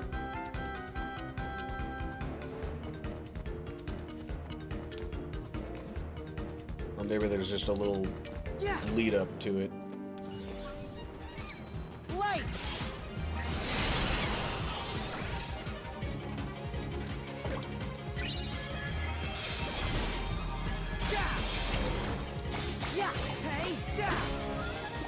Okay, that went nicely.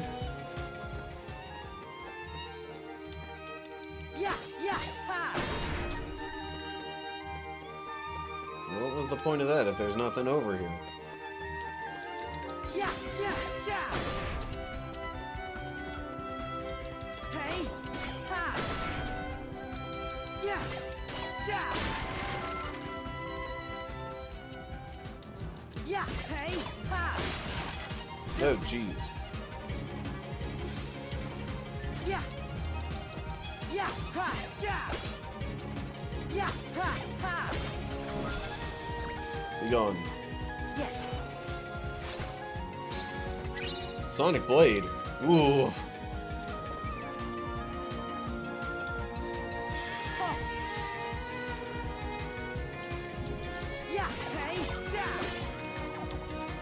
Yeah. Yeah, yeah, ha.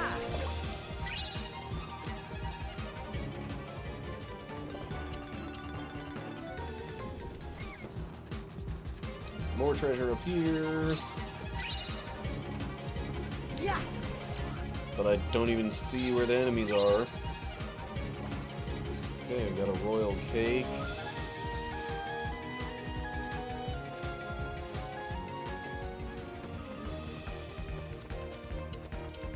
Yeah, yeah, ha. Man. Pardon me. Yeah, yeah, yeah. Yeah, yeah, ha. Yes, I would definitely like this treasure. And maybe this portal here. Feed all the spirits. Land at least 10 attacks while linked.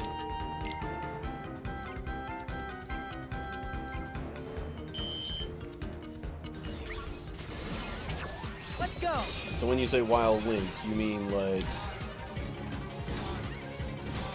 maybe 10 hits like this?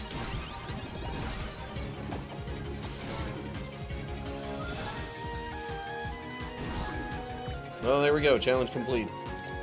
Yeah, yeah, yeah. Ha ha. Fine.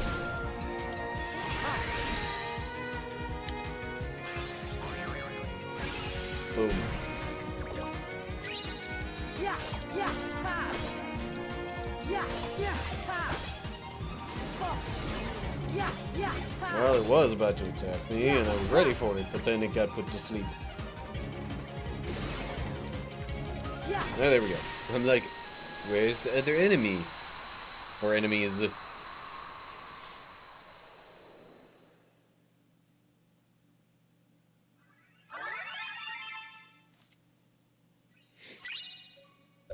Fleeting Fancy and Block of Chocolate 2. Ooh, Brave Challengers achievement. Complete all 7 Link Portal bonus objectives. All 7 types of those, I guess.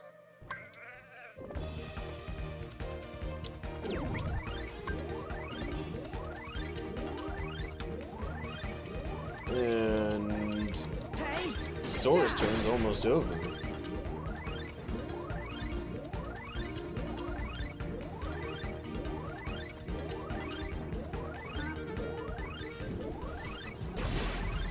Ha. Hey. Yeah. Ha. Yeah, yeah. Treasure. Water barrel. Okay. And 42 minutes later, we switch back over to Riku. Drop decelerator. Dark break. Ooh. Leap above enemies and rocket toward them 3 times, generating shockwaves on the final impact. Sure. Let's see here. Defense gain, attack gain, magic gain. I could actually do, like, all of this. So why not? Confirm. I totally forget what Riku was even doing.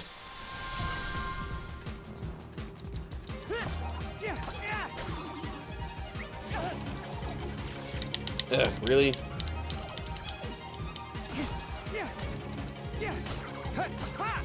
Can y'all maybe be a little less annoying? If we're...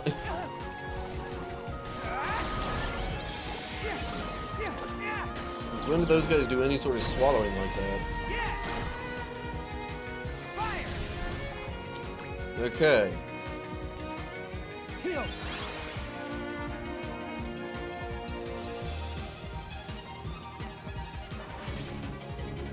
For real though, I totally forget what I'm even doing here.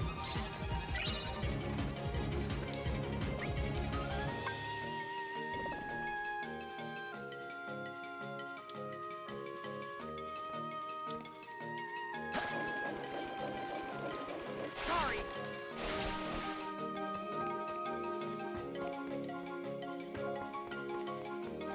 Maybe if I go this way?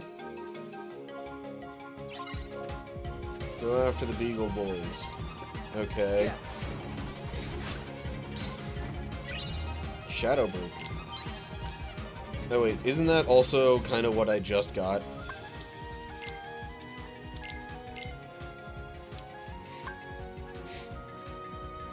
Okay, instead of Sleep Rod. Nope, I got Dark Break. Leap above enemies and... Okay, sure.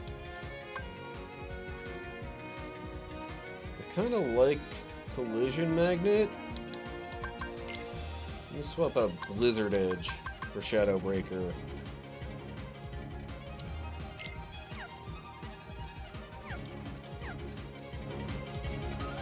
Okay, nowhere else to go from there, so back to this room.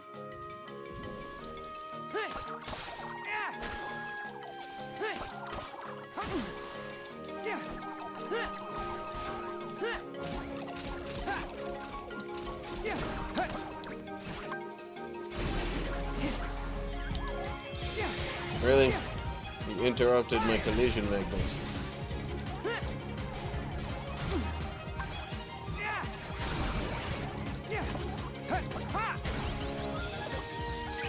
Okay, strength, magic, and defense increased when Riku leveled up there.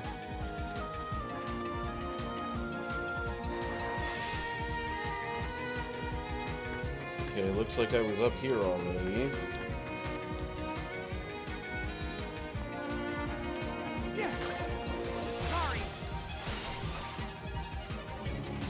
Oh. Hello. Now, all has been revealed.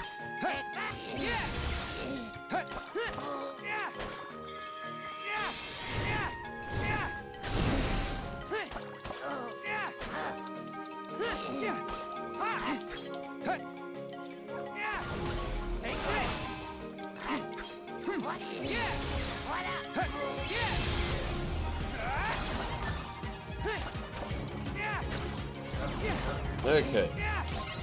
That ought to put him out of commission. Where are the others? Also, I opened up a wall here. Yeah. Big old treasure. Lizaga. Okay.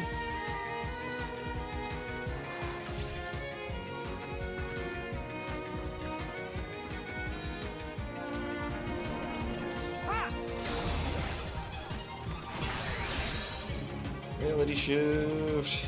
Okay.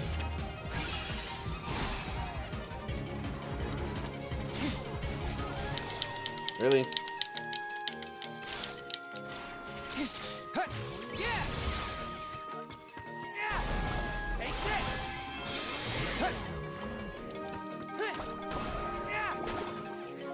Gotta say, these status effects working against me really kind of annoying.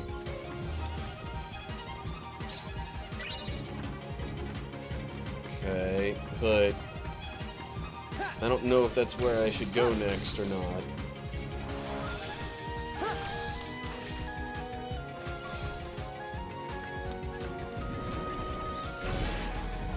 Yeah.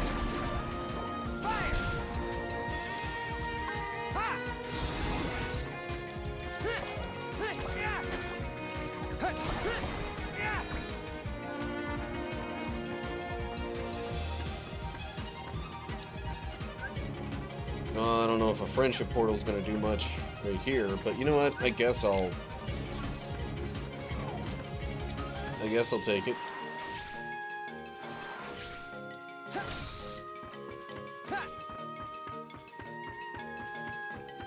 All right, now what's over here?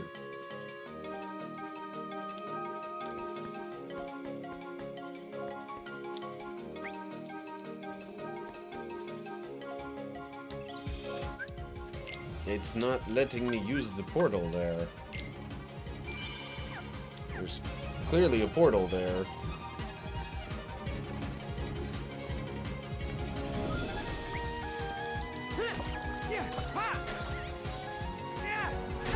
Ow.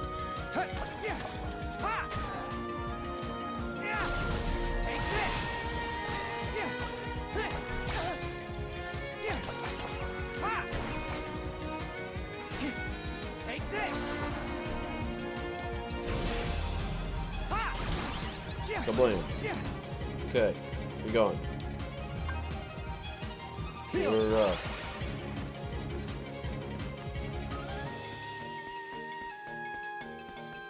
Do I need to break the thing over here first, maybe? Kaboom.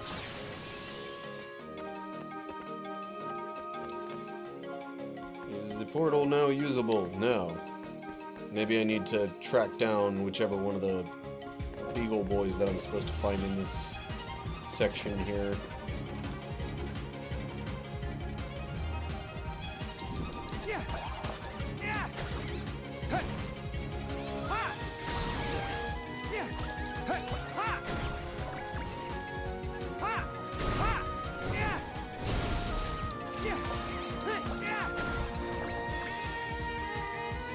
So I'm realizing now that Dark Break attack is pretty much just like the one thing that you can use as Riku in Chain of Memories.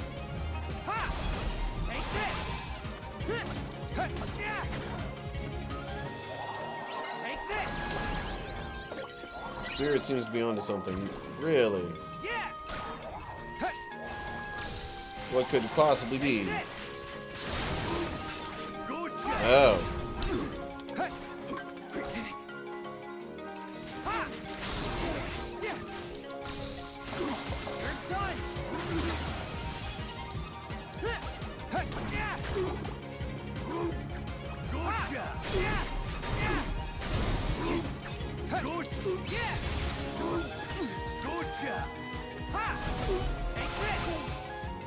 Okay, there goes that guy. Right down the last Beagle Boy.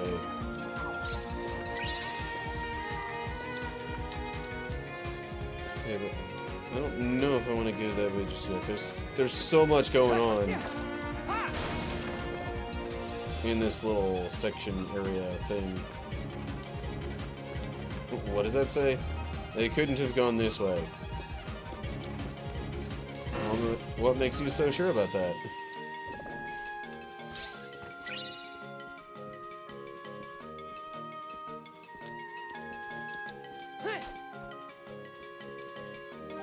Thought for a second maybe that was going to lead me into another room or something, but no.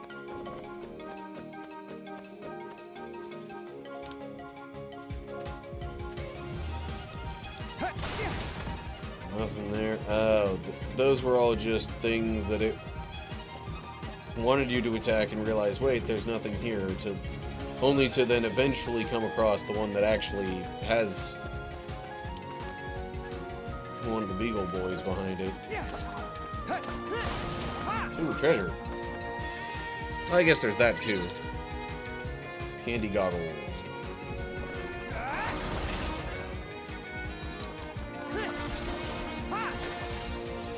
Reality shift.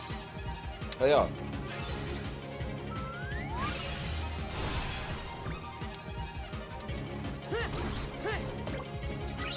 I don't know why, but to me, Sora looks a little more out of place in those, like, little comic-looking panels than Sora. Oh, hello. It's the last Beagle Boy.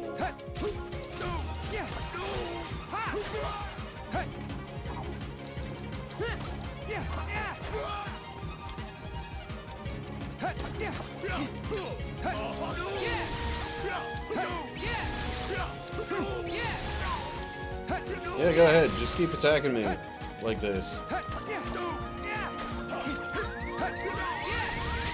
Kablam. Okay. Done with that.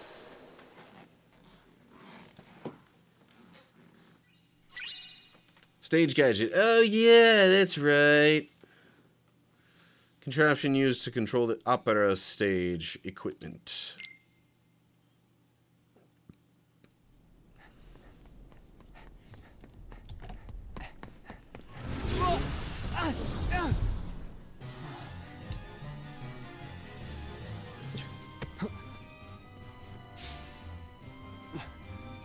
Also, I just realized I've been missing some comments in the chat. Sorry. They just never want to make this easy, do they? The trouble is to rig it up so that the chat is showing. I had to leave it over in a section that I don't normally, that I don't see as easily while I'm looking at the game and focusing on it. Ouch.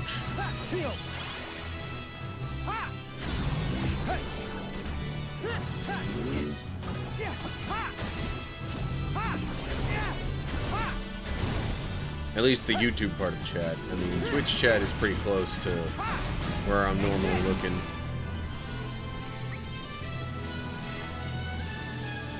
Alright, where you at?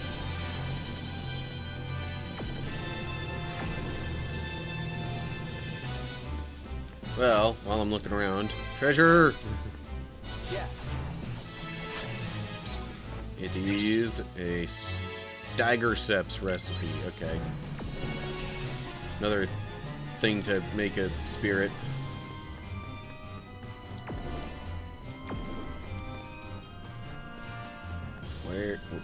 Where is the enemy? Maybe I need to go up high to get a better look.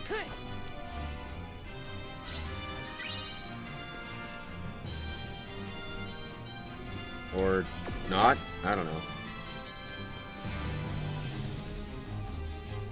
Oh, there we go.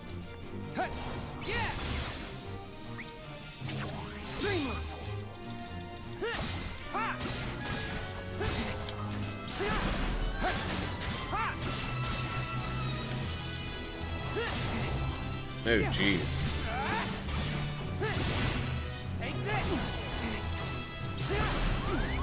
Oof. Let me kind of run away here for a sec so I can heal.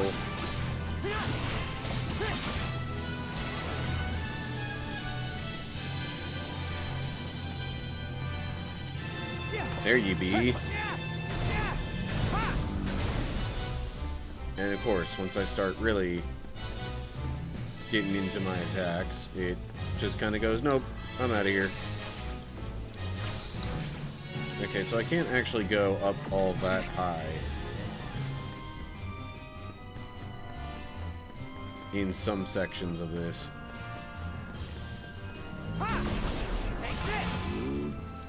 Oof. And those things don't necessarily spawn, like, directly in front of the enemy there.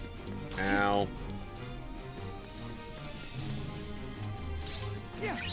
Just hunting the guy down is problematic enough.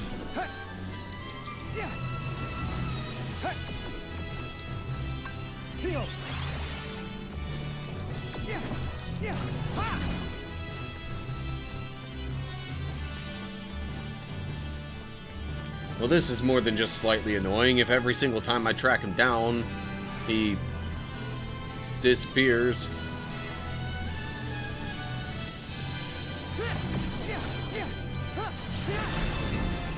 See, now, this guy trying to imitate Punxsutawney Phil makes even more sense, because he looks kind of like a groundhog. More sense than the one freaking shadow that was pretty much doing that in Chain of Memories. Popping in and out of the ground and whatnot.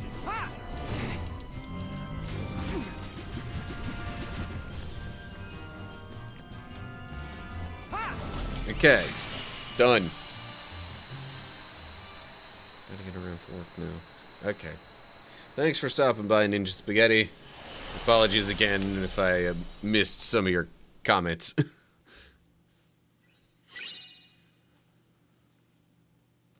Obtain Shadow Slide and Shadow Strike. Okay. While controlling Riku, you can Shadow Slide to warp behind your opponent. When an enemy is about to attack, press X to activate the command. And then Shadow Strike lets you follow up. After you reappear, Shadow Strike must be installed underneath Shadow Slide. Okay. Riku, hurry! The machine! Right, yeah, the machine.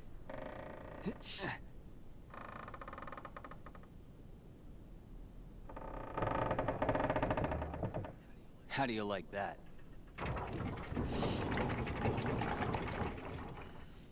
What? Impossible. Looks like I was right in the nick of time. Sora? Oh, they're safe. Oh, thank goodness. You truly saved the day, Riku. I see you're as brave as a royal musketeer. Musketeer? What is that anyway? Huh?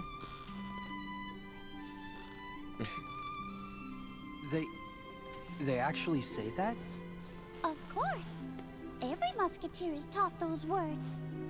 It's a very important motto and solemn pledge. You're right. And it does fit the moment. All for one, and one for all. In this case, seemingly more so the one for all. Since Riku's kind of operating solo here.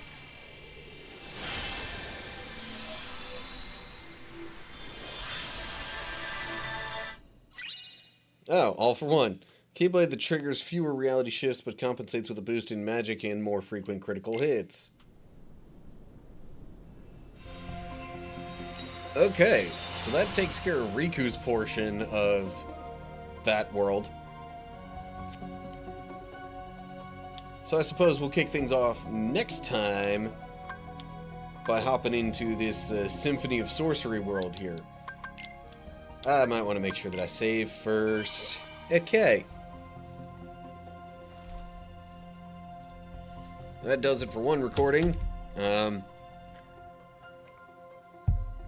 since the ads just kind of happened on Twitch a little while ago, it's not even going to let me run another ad break right now. With that in mind, I suppose, you know what, let me just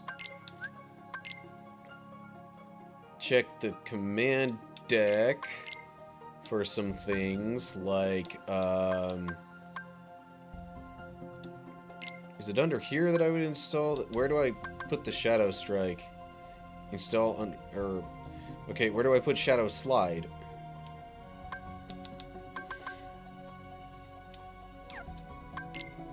No? Or is that a totally separate thing? Ah, that's its own thing. Cool. Shadow Strike, yeah.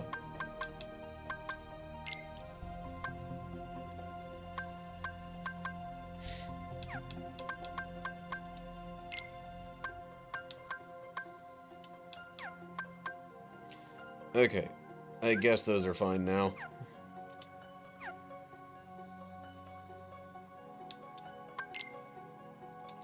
Alright. Oh, hello. Heck yeah, all for one. Let's go. Dream pieces. Okay. Alright, yeah, those are the things that I use for the recipes to make the spirits and whatnot. Anyway. Okay. I think I will just continue from here and do another recording. Alrighty. I'm about to start Symphony of Sorcery as Riku. Sora's still in the country of the musketeers or whatever that's called. Defeat 30 enemies before time runs out. Okay.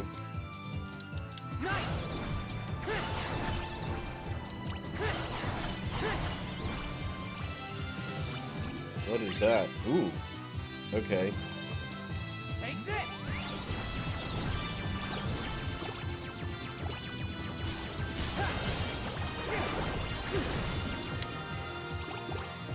I've defeated 13, and I have less than a minute left.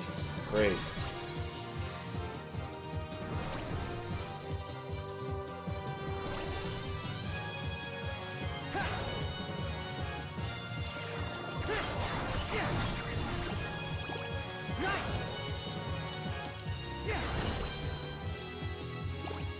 $17, $20.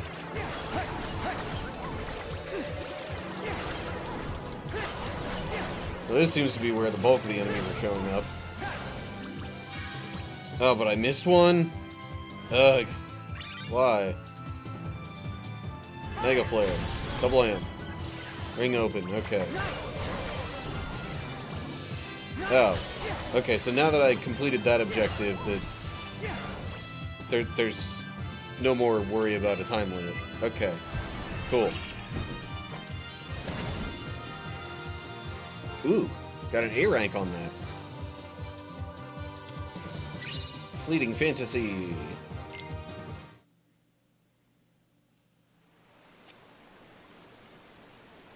What is this? A flood? Strange. It's coming from upstairs. Oh. Okay. Yeah. This is totally Fantasia stuff happening. Press the buttons on the glowing line and hold the buttons on the green line to conduct along with the rhythm. Oh, yay. Hold on the green line. Okay. In some areas, Melody Catcher will change the environment and open new routes. Huh. Okay. Treasure. Always look for treasure under the steps. Hold on, what happens if I go outside? Enemies, for one.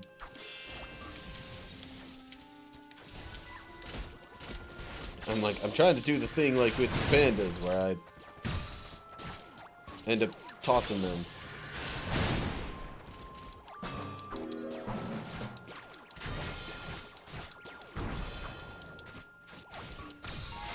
Okay.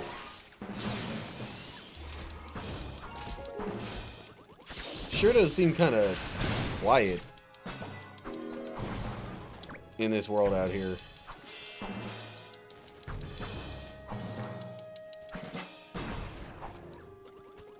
Okay, I think the enemies are all gone. Dream Candy. And pull off at least 3 successful counters. Okay.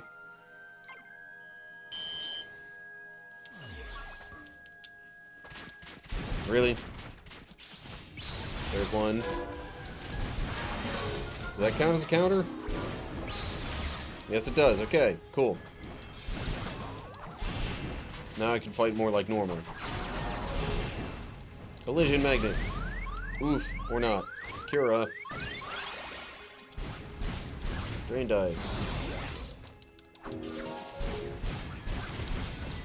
Bruh.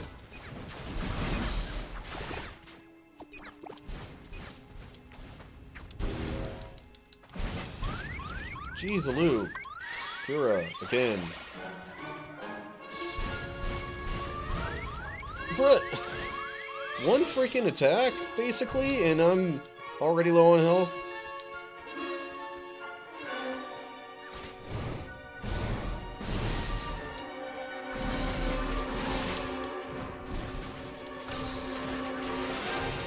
Blam.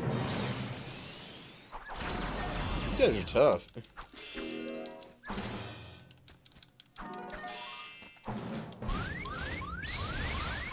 No, don't let me die now. Drain dive. Even more health for me.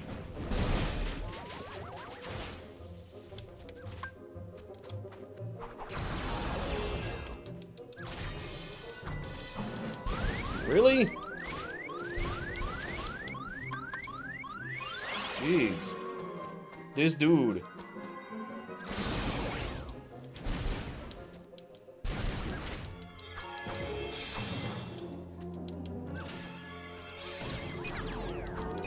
Oh, jeez. Ow. Okay, that wasn't quite as bad as I thought it could have been.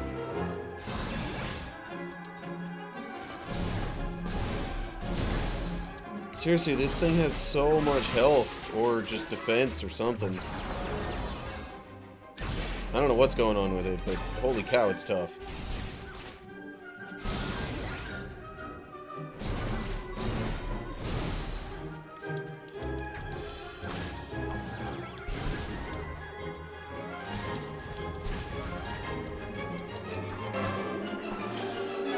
Okay, I guess this is Fantasia music going on in the background here.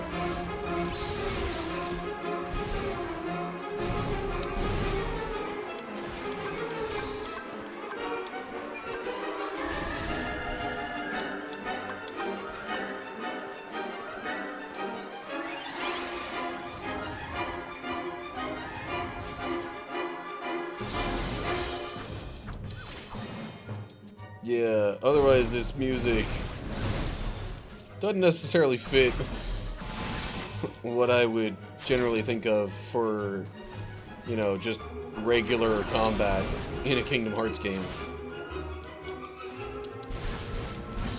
Ow. We'll do Fire Up first and then Kira. And now Drain Dive.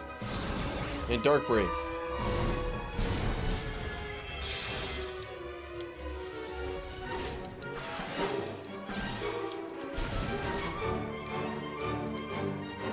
Collision Magnet. Yeah. Be gone. Dang, that was tough. For just a random portal. And, like, one specific enemy therein. Fleeting Fantasy and a Royal Cake. Okay. Cura. Treasure. Another Royal Cake.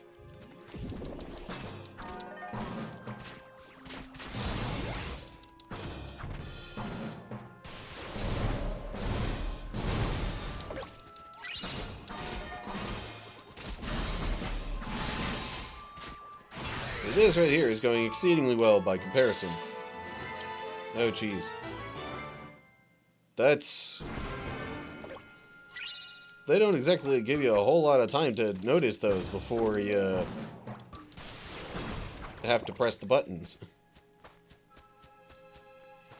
Okay, anyway.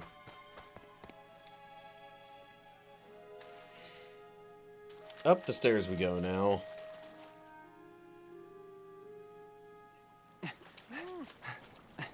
Mickey!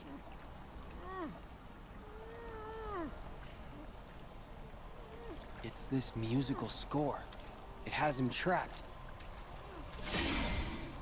You won't be able to defeat that darkness with brute force.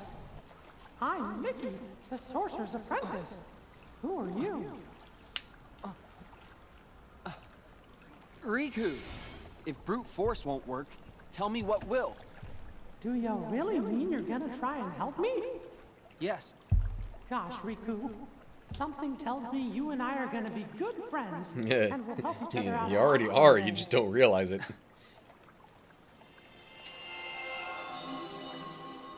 Inside this music is a sound idea powerful enough to dispel the darkness. Can you find it? I'll try. Leave it to me.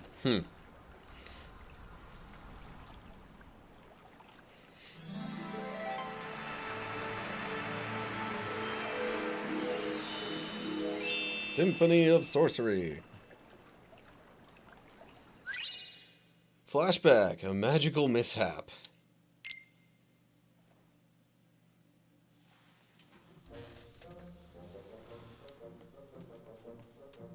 Okay. Mickey doing some magic stuff.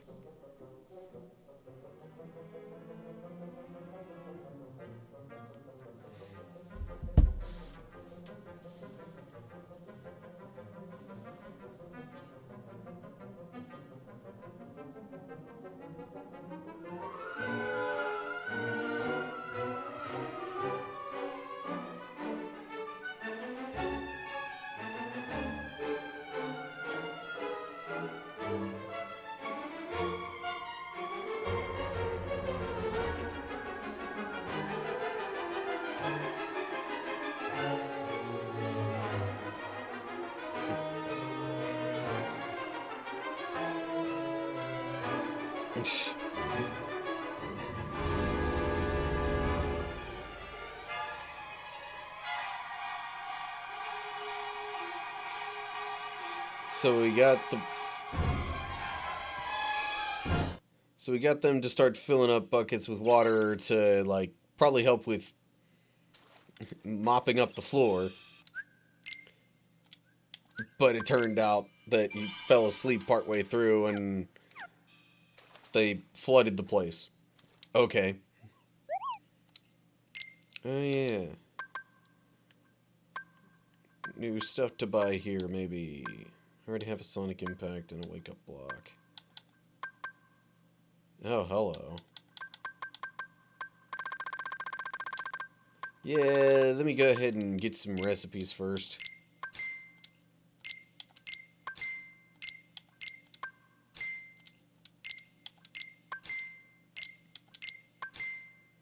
Okay, but then...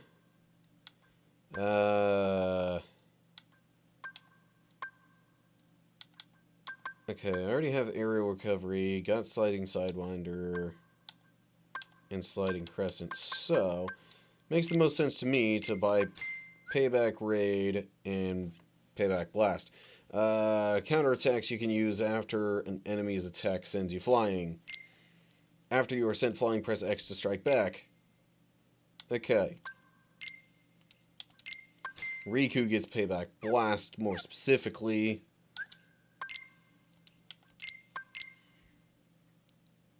So where would I install that? I guess right here. No?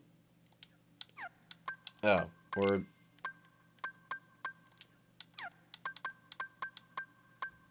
maybe instead of aerial recovery? Oh, okay.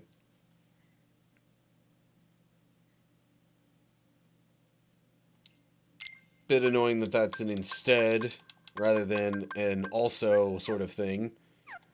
But I'm not exactly going to argue with it. Okay, examine. Enter the musical realm. Oh.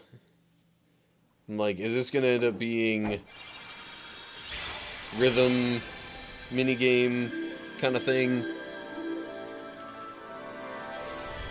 that has been included in most of the games in the series? No, okay, this is actual, like...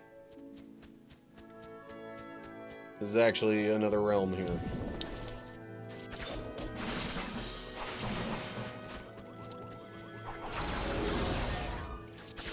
Ah, I can throw them like that.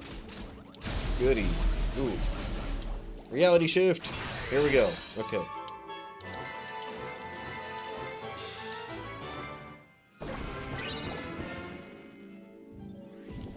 Okay, well, I got most of that, I think.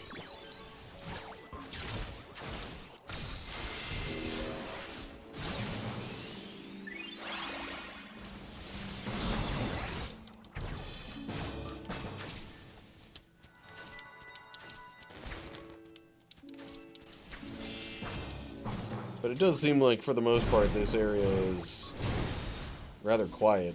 Or this world.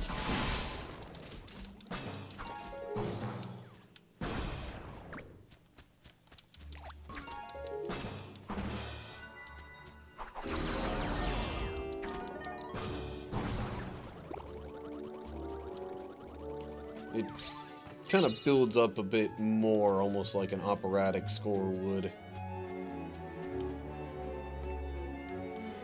I'm not sure I want to do that just yet. Oh. Well, that music is definitely familiar.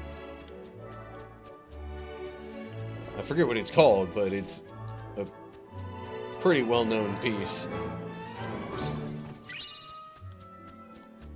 Shield Cookie 3.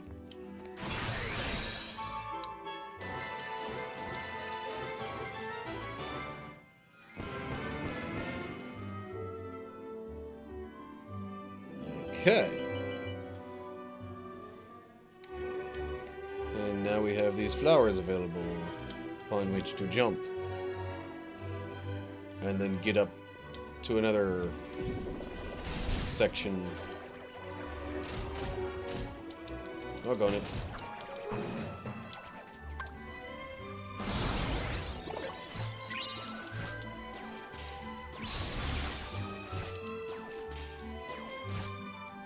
Like, when is this thing gonna stop? Not for a little while, apparently.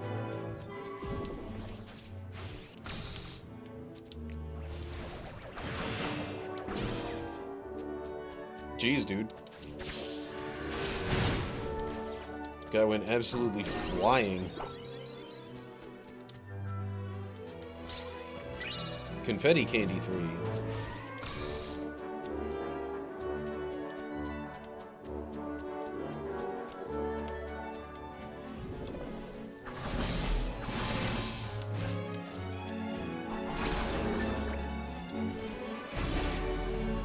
Yeah.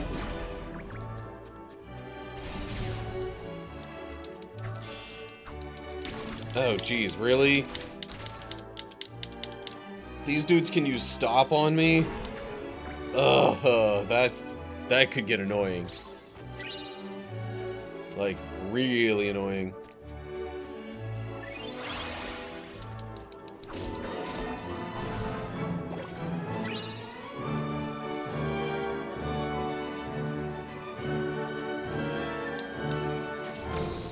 It's not exactly what I was trying to do, but I guess it's close enough. Oh, hey. One of these guys. Ribbity ribbit.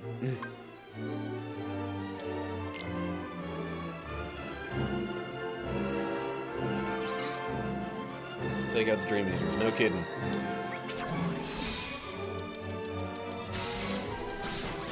As if that wasn't already my plan.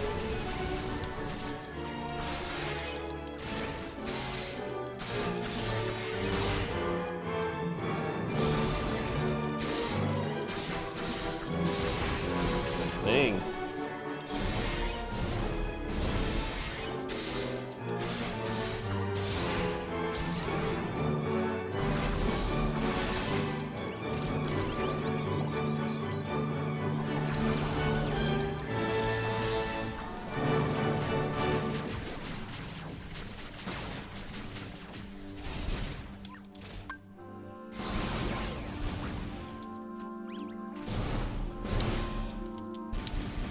Bruh, really?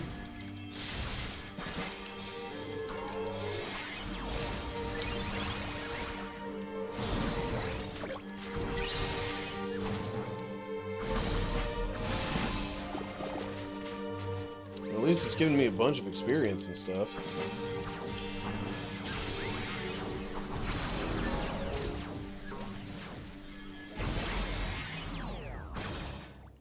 Bruh, what? Okay.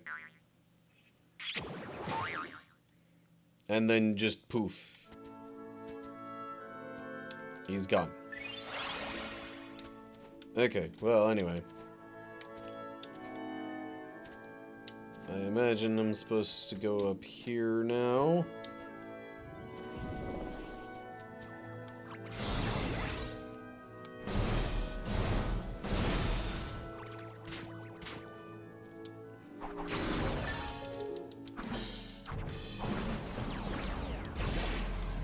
Yeah.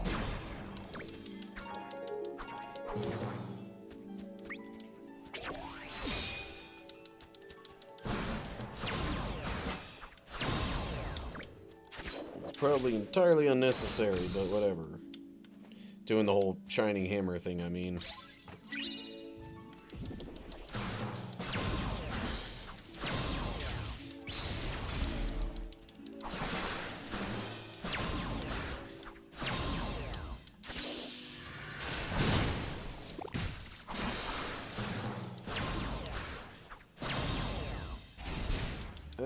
Okay.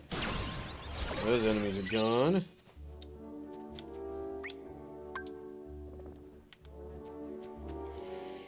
Reality shift. Oh, jeez.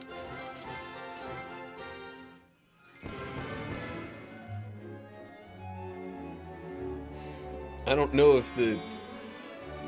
if like how well you do with that really affects what happens in the environment. I would hope not that much, because if it does, then you kind of get left up the creek without a paddle, just from missing a few beats here and there. Hey. There's treasure. And enemies. Lovely.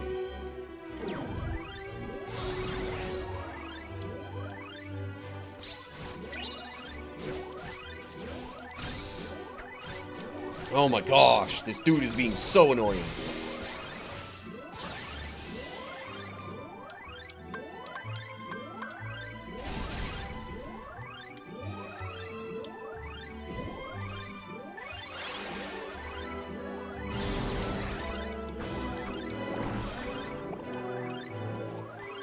Well, that's gonna add a whole bunch more fighting for Riku there.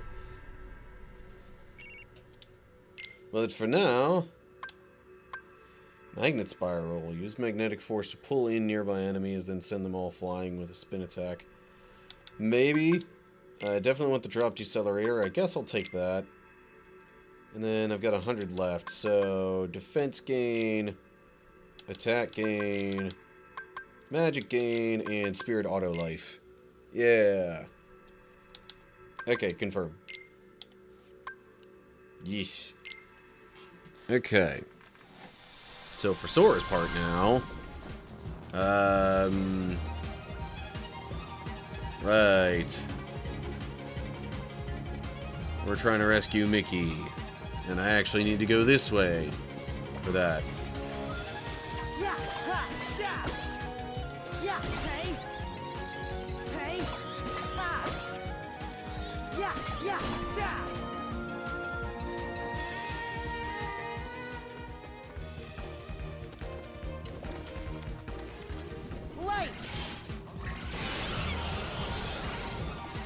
That actually did quite a lot of damage.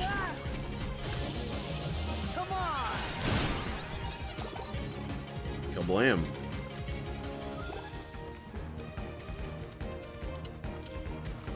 Well, I'm not totally sure which way I came from. I think I need to go over here, yeah.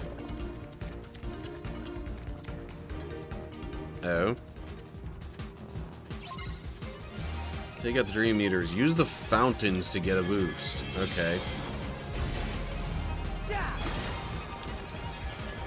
Reality shift. Heck yes. Boing. Ow. Bruh, what the...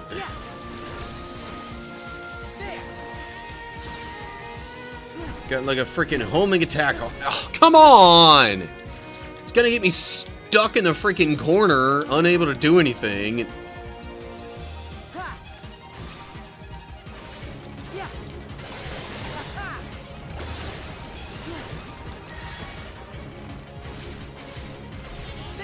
Oh, come on.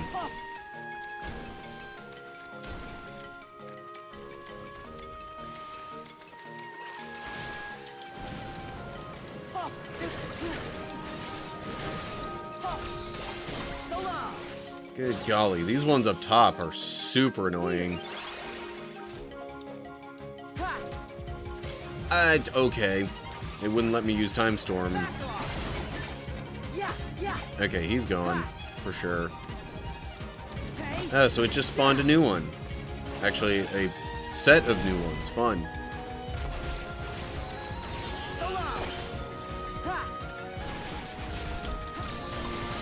Kablam. Okay. Really? Wow. Like, sometimes it lets me do things in flow motion, and other times a little less so.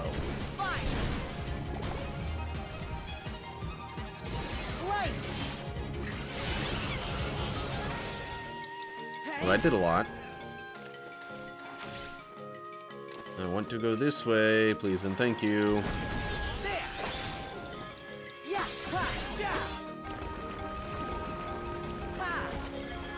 Well, that didn't work the way it was supposed to.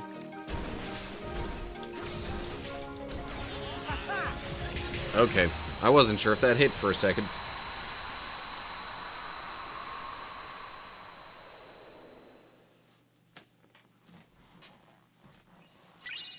Obtained slide roll.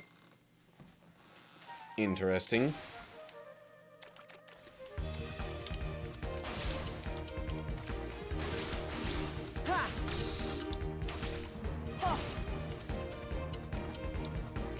Okay, nothing else to do in this room. Is that where I came from? I think that's where I came from, given the Keyblade symbol being there. Real quick, gonna check on some commands here. Payback raid, yeah. Also, slide roll. Quickly roll far out of harm's way. Huh. Interesting.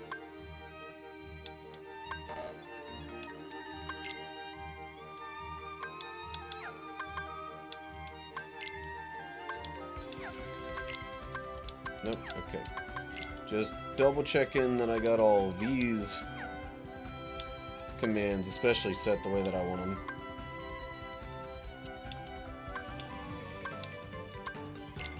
Nope, what else do I have that's new over here? We got, oh, Sonic Blade, yeah. Rush the enemy multiple times, huh. I don't want to lose out on Drain Dive.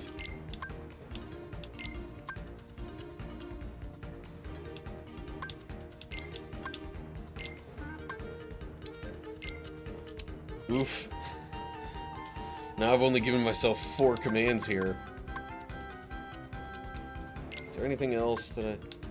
Magnet Spiral, yeah. I don't know if I feel that great of a need to use Magnet Spiral.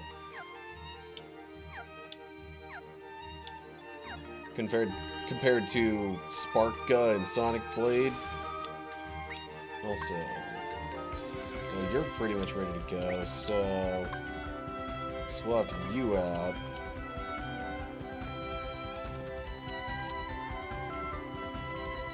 Am I going the right way? Yeah. I guess so, because this is all new now. Chef Kairu recipe.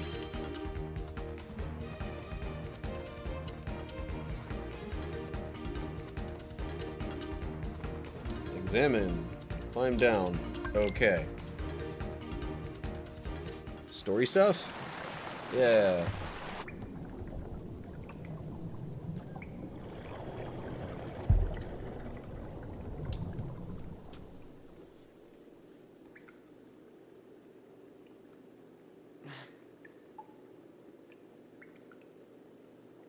Donald? Goofy?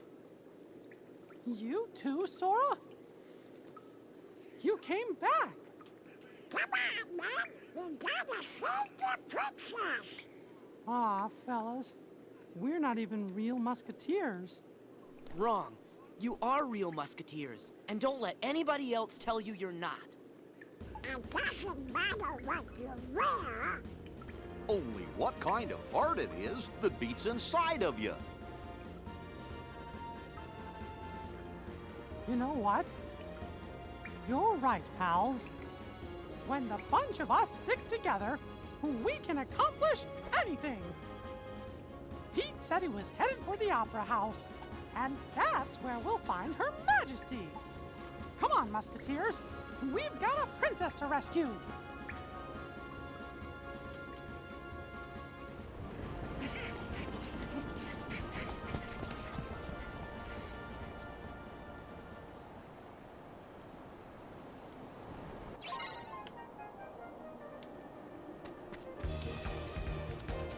I guess we'll go to the opera.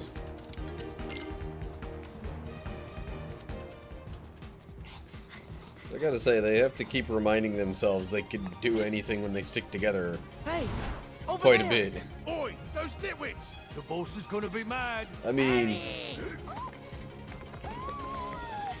I understand all of us occasionally, you know, lose our confidence and Time to put our whatnot, but musketeering to the test. it just, the wording was like so spot on, practically the exact same as the previous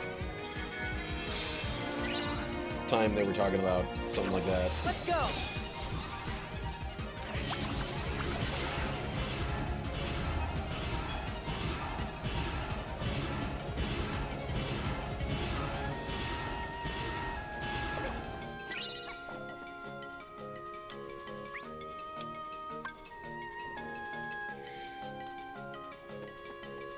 Should I maybe have waited for a more significant battle to do that?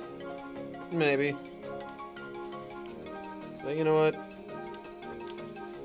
Right now, I don't care.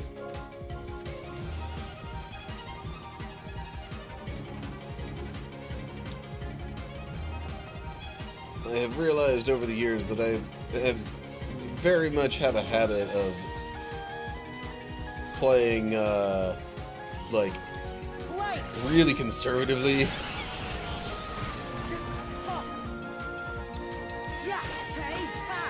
And then that can make things feel more tedious and or boring. But I'm gonna put a little more effort into just, you know, not so much always holding everything to the last moment.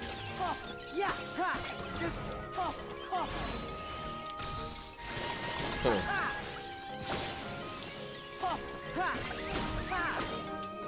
So this now does a tiny bit of damage and knocks him into the air. Interesting.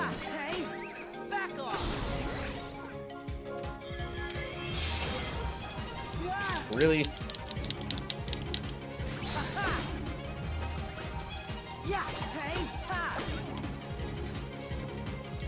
Get out of here.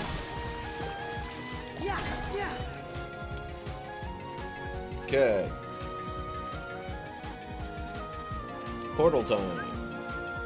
Achieve victory in 20 seconds or less. Well...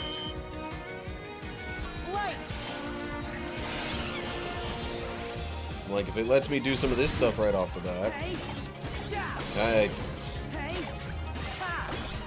Maybe if I could have gotten off Sonic Blade like I wanted to. Oh, hey. I still completed it with 5 seconds left. Thanks, quite a bit to Spark, I imagine.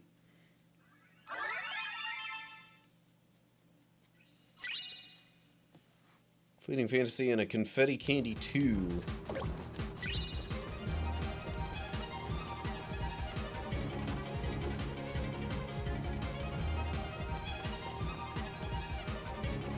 Treasure. Blockade Chocolate 2.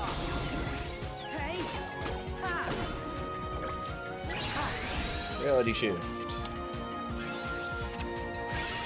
Hiya.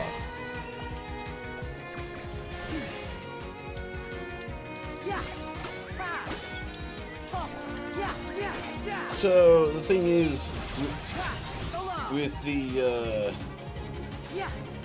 different kind of role that I have for Sora now, it won't let me do some of the stuff for the enemies. So I think I prefer the dodge roll over the slide roll. Because like for some of the enemies that could be like tossed or whatever, they won't let me do that with the slide roll.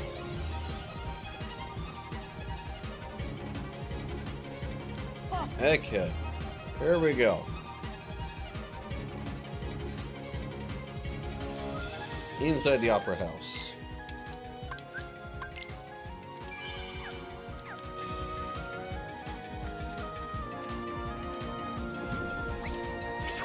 Let's go.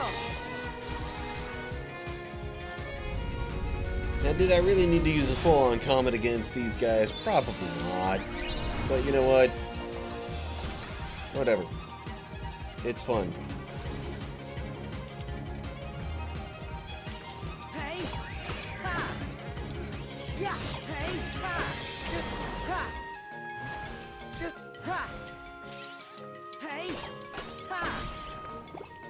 Okay. that enemy being slowed actually threw me off, I think, more than it helped me there.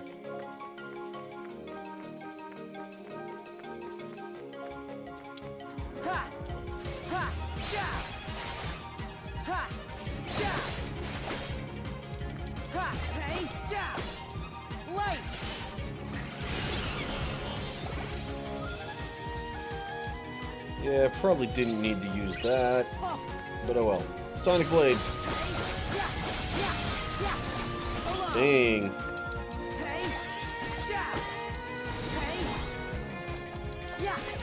That's a lot of hits from Sonic Blade there, I'm just saying.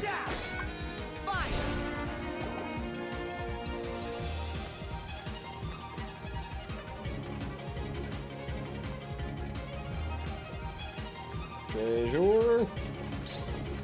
Pocket chocolate 2.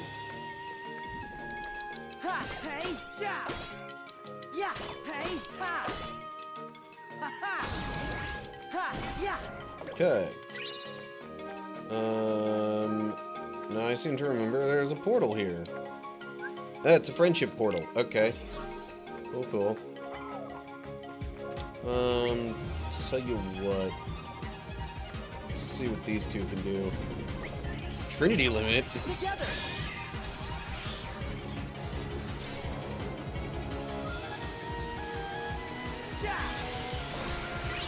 Kablam. Like, if there's anything but a boss enemy that doesn't die from that, then what are we even doing here?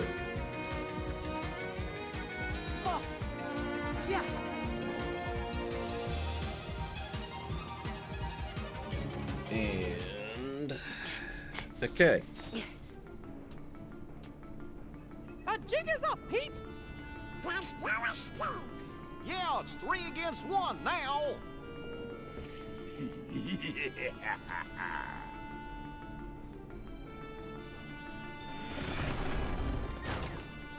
Look out! Huh? What? Impossible. Riku saved us. He's been by our side. All right. Musketeers, get the princess to safety. I'll handle things here. Right. Thanks, Sora. Why, you... How dare you thwart me in the nick of time? This don't add up, I tell you. Hey, over here, boys! That's right. You'll need help.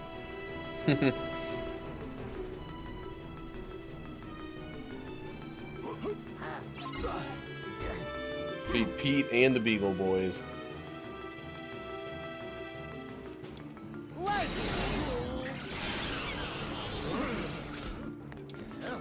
Sonic Blade.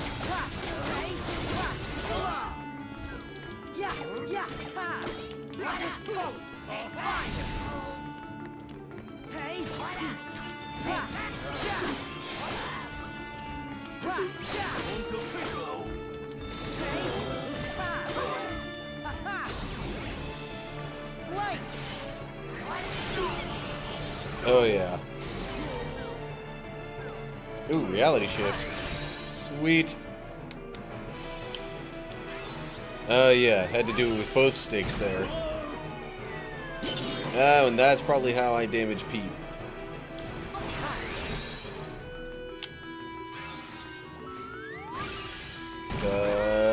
Boom. Still one of the Beagle Boys left. And now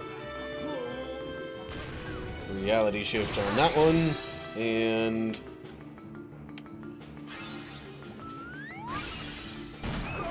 kaboom. I guess there's more where that came from. Okay, now I actually fight Pete more directly.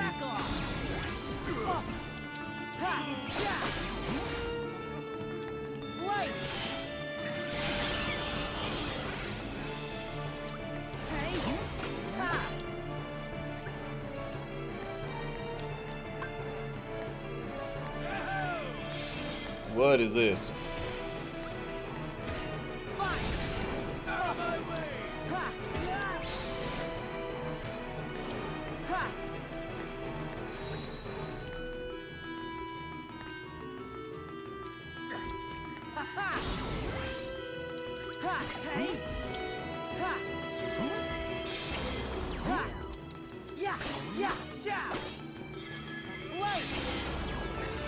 I was expecting an attack from Pete, but then he got slowed, so...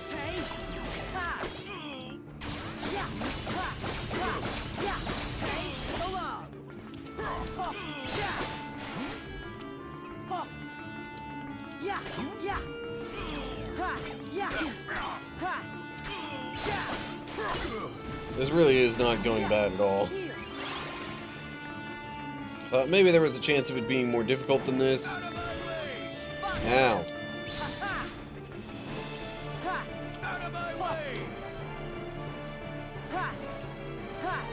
I'm not even getting hit by that anymore. Interesting. Yeah.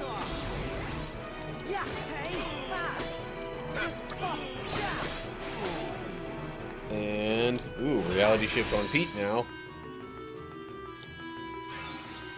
What? How do I do? Oh. Okay. I guess they didn't all have directional stuff on them. Okay.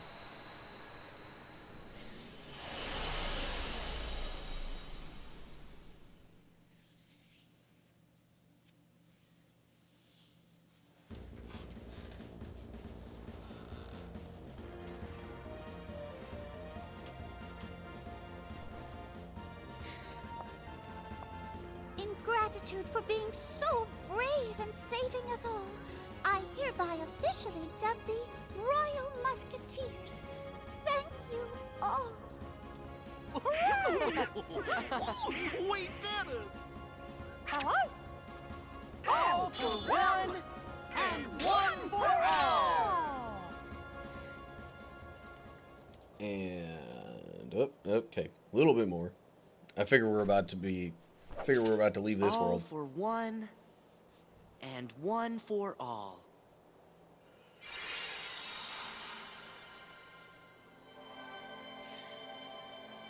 Hey. No interruptions from Xehanort in this world, it seems.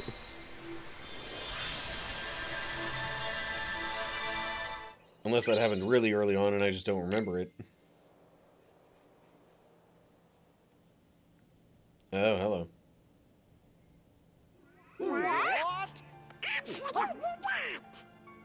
I sensed something was amiss nearly the moment Sora and Riku departed.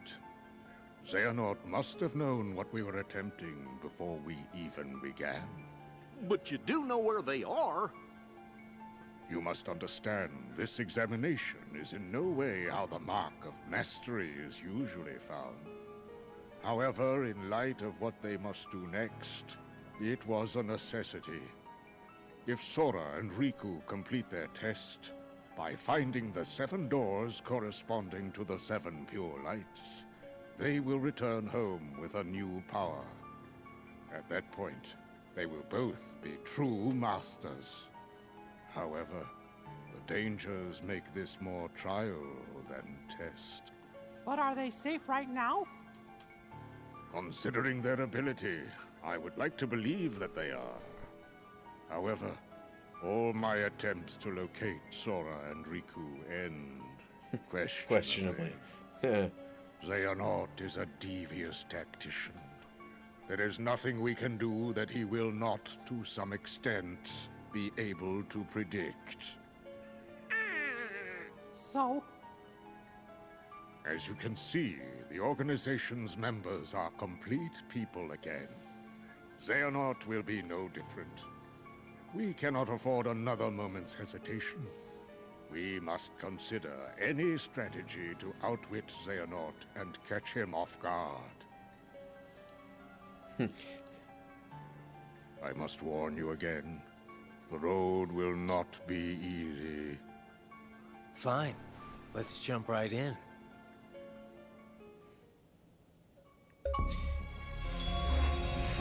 And thus we have the start of Lee teaming up with them, I think. Let me save before I get into this world.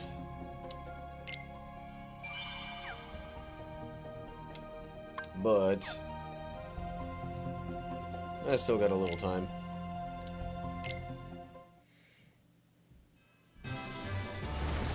Let me at least get things started here.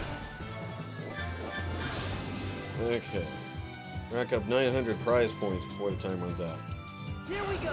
What the?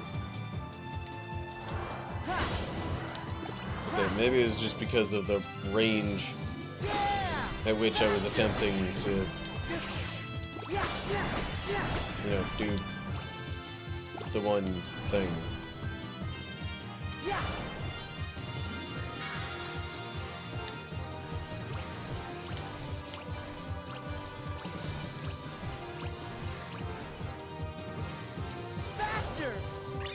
Laser spin.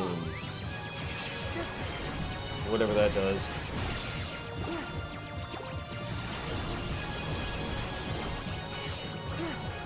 Here we go.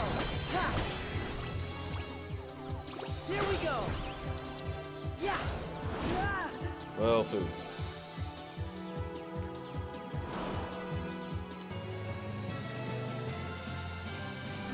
Oh, come on, really?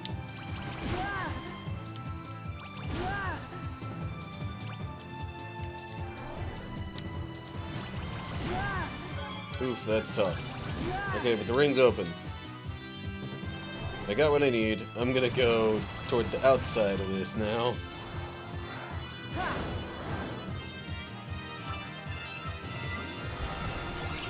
Okay.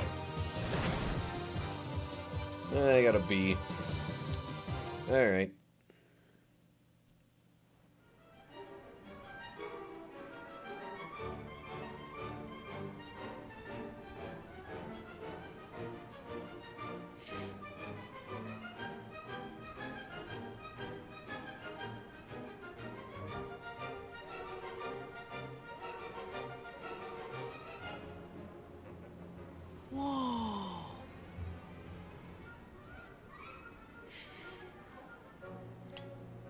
Okay, correct me if I'm wrong. Is the Sorcerer's Apprentice part of Fantasia or not? Because, like, I always pretty much combine those in my head. Oh, hey! It's the Spelican again.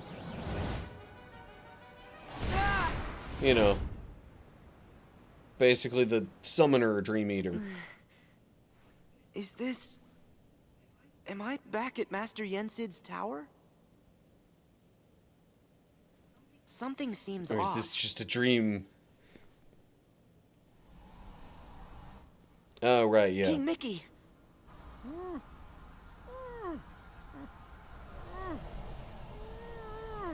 Huh? Is this what's troubling him? All right. Yeah. That didn't work. Gosh, is that a Keyblade? Who are you an apprentice to? I'm Mickey, the Sorcerer's Apprentice. Oh, huh? Apprentice? Wait, am I in some world where the king was still in training? So, does that mean this world is sleeping? What's wrong? What? Oh, I'm Sora, the, apprentice of, Hey, listen, your I gotta stop that. Mickey, what can I do to save you? Thank you, Sora. But it's no use. A monster's possessed that music. And he's releasing darkness that stops anybody from going in there to fight him. To dispel the darkness, we need a sound idea. It's that Dream Eater I let escape. Okay, where do I get a sound idea? What? You'll find one for me? Of course! Thank you. It's not every day I get to do a favor for the king. Huh? Did you say something? Oh, nothing. Long story. So what exactly is a sound idea?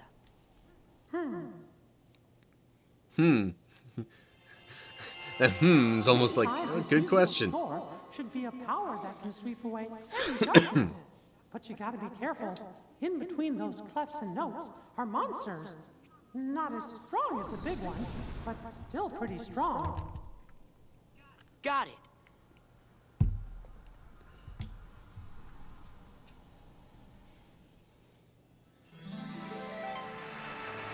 Okay.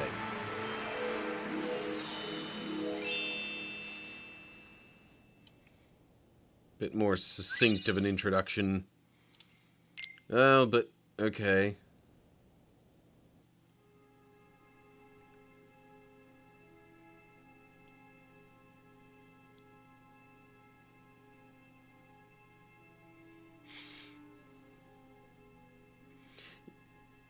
Yeah. This was definitely before the scene that we saw when playing as Riku.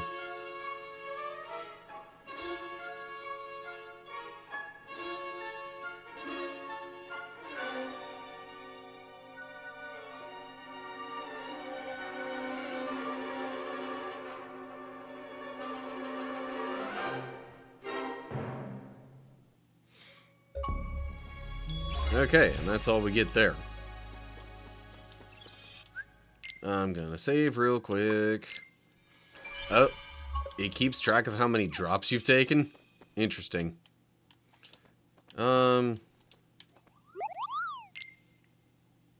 Yeah, I don't exactly have a whole lot of money, and there probably aren't any... Yeah, nothing I want real bad from the shop.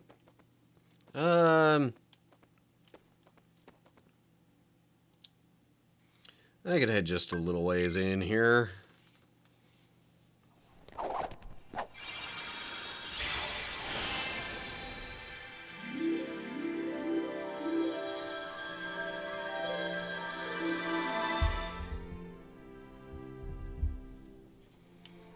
Okay then. We're walking on clouds. Interesting.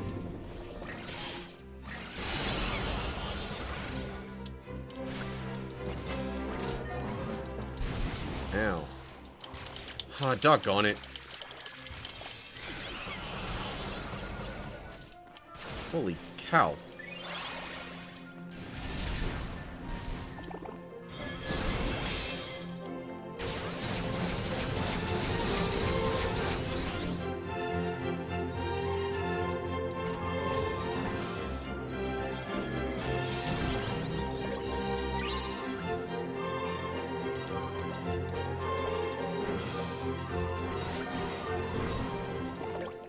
You know, the horse-type enemies so look like they could be...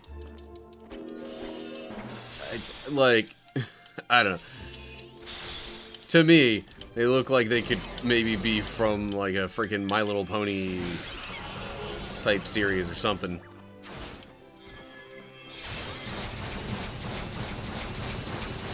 But, I mean, not like there are a whole lot of different ways you could,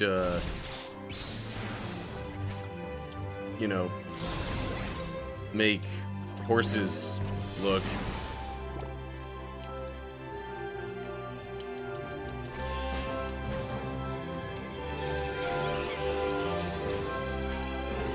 I didn't exactly do the counterattack the right way, but whatever.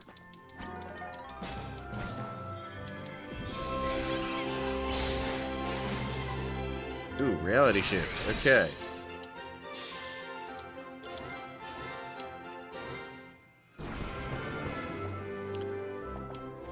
See, now, I could see my success rate with hitting those being tied to how much damage is dealt in that situation. But again, it wouldn't really make much sense to me for the ones that are, you know, changing the environment to, like, not really happen unless you miss everything. Or at least most of it.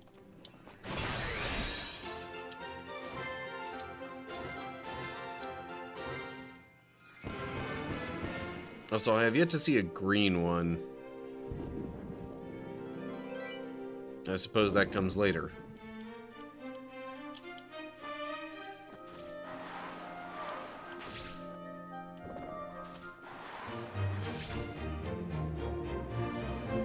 And where are these clouds supposed to lead me?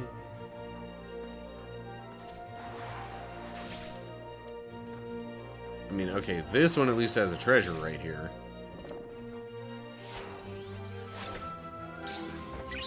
Obtained glide. Oh! Okay. While controlling Sora, press and hold B while jumping to fly through the air. Once you obtain super glide, you will be able to fly at even faster speeds. Hey. I would like to equip that. Is that an... Yes, that's a totally separate thing. Okay, cool. Nothing else I can equip like that, right? Okay.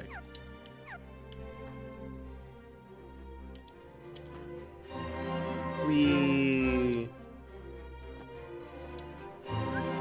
Special portal. Pull off at least 3 flow motion attacks. Okay.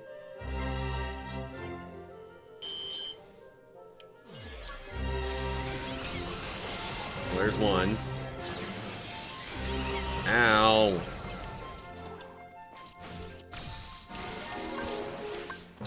There's 2.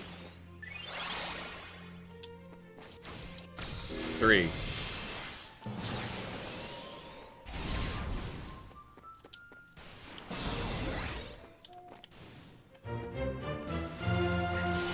Alright.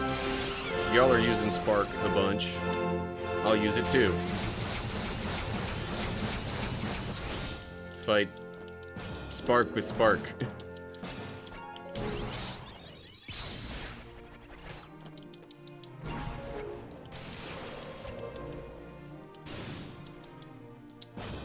Okay. I kind of thought I should have gotten hit by something there, but I did not.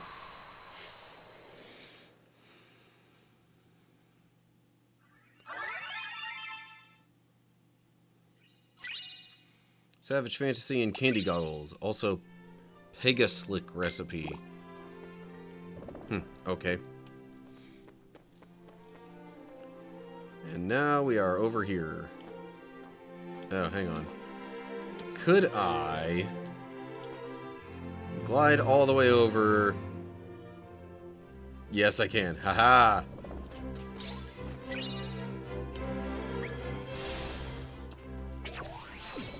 Roll call. Well, it doesn't seem to affect the flying enemy as much.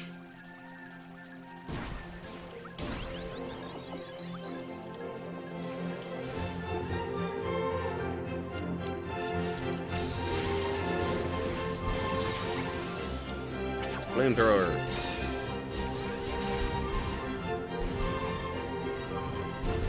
Which honestly is pretty similar, except it doesn't flatten the enemies.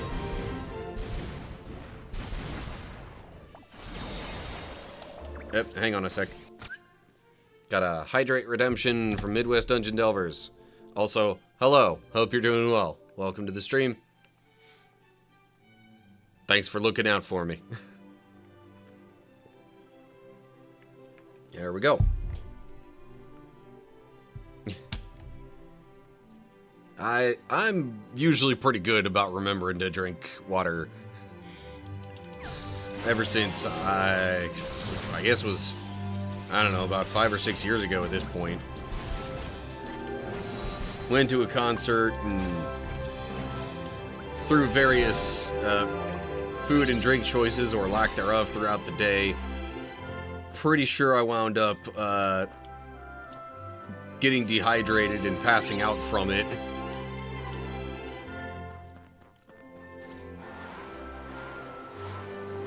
And just because of the immediate circumstances that happened surrounding that, it was... There was a lot of not fun stuff attached to that. Basically went from a sitting position at a table, passed out, head smacked the floor, busted a tooth, chipped a couple of others. Yeah. Probably also gave myself a bit of a concussion in hindsight. Although I didn't connect those dots together at the time. But seeing how my appetite was just like absolutely shot for months afterwards, that's about the only thing that really makes much sense to me.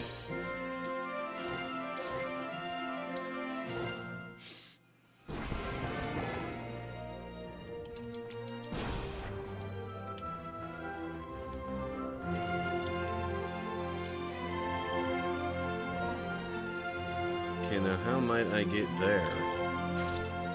I should have done glide instead of that. Oh, hang on.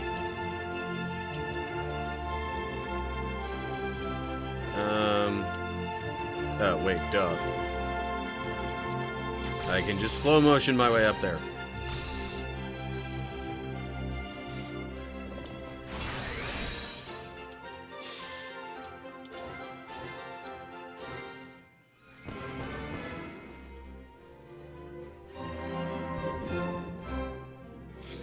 There we go. Now we got some of the cloud connections.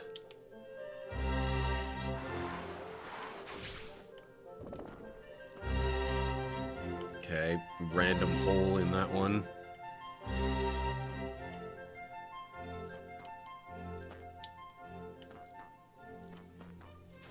From there, I can go over here, grab this treasure. Prism windmill. For some reason I thought there was another treasure somewhere around here. Unless I dropped down from this spot to... Yeah, okay. That's it.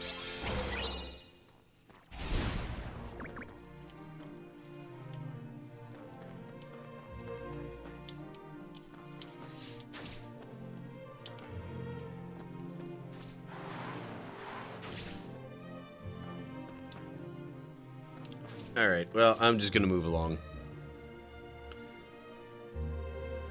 And I just noticed the time for this recording. Oh.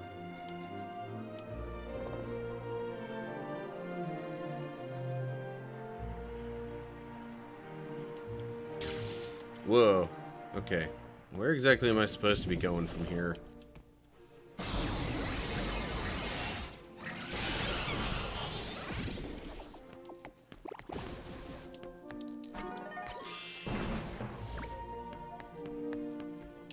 Let me heal.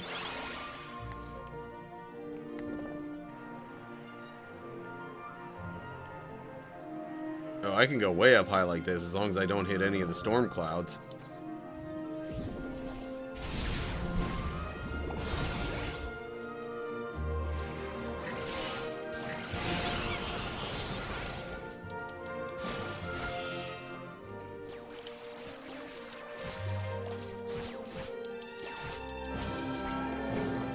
Really?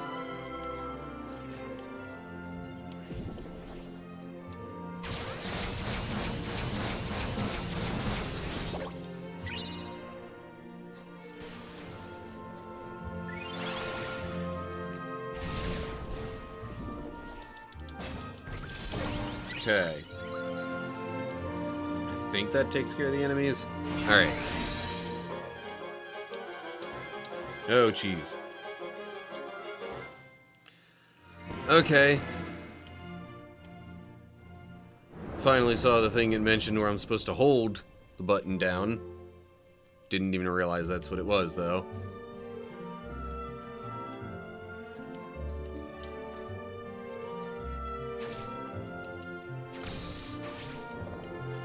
Whoa, okay.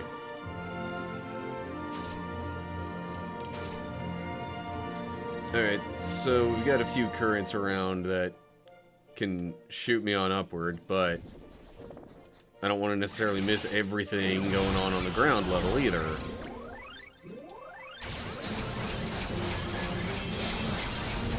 Honestly, I'm really just trying to go until I find another save point now.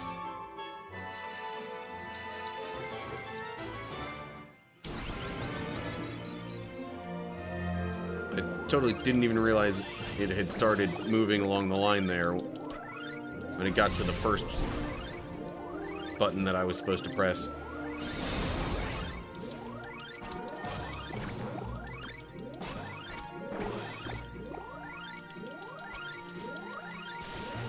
Oh my gosh. It would help if I could actually, you know, hit the things that I'm aiming at. Okay, well, that leaves Sora in an interesting spot. Dark Faraga. Do I have one of those already? Not sure, so I'm gonna get it. Also, drop decelerator, obviously. Attack, magic, defense. Yeah, might as well do all of these, because I don't really care that much about getting the money.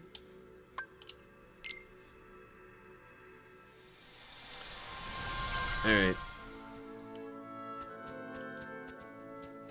Seriously, though, the moment I can find a save point, I'm gonna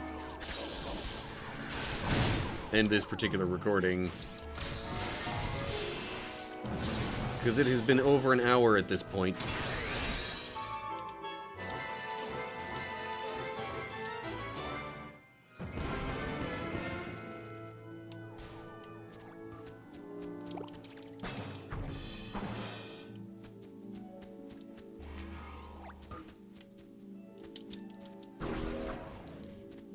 Okay, where am I supposed to be going as Riku here?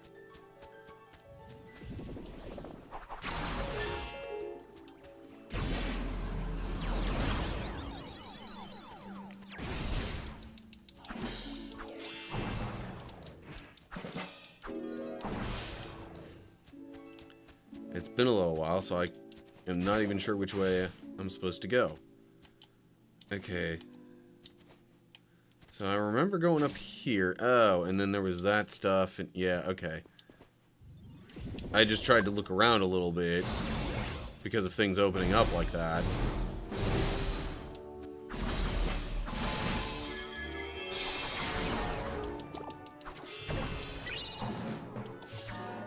But where I'm really supposed to go next is up here, and more specifically through there.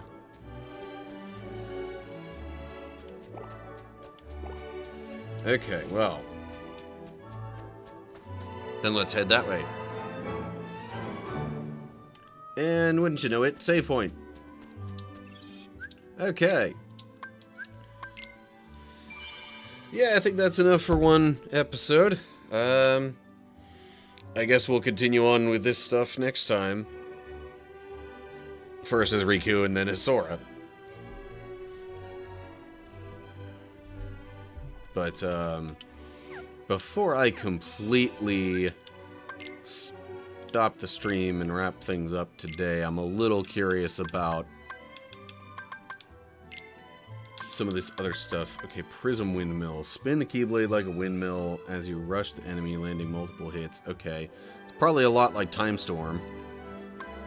Then I also got Dark Faraga.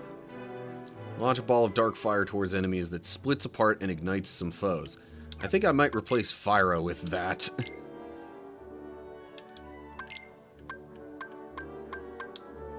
Okay. Are there any of these that I would want to change for him? Probably not. Dodge roll. That's right. The slide roll is only for Sora. So yeah, probably not.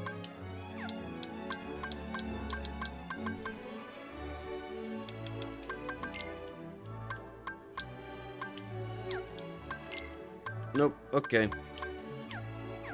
That's all good. Oh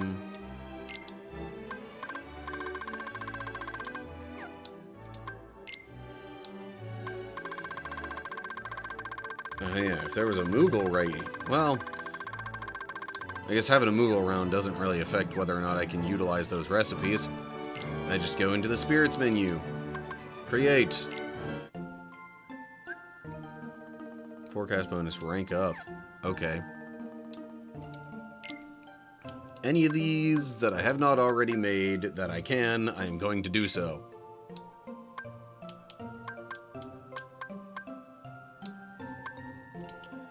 Now what command am I gonna... I mean, I suppose I could use a drop me not, whatever.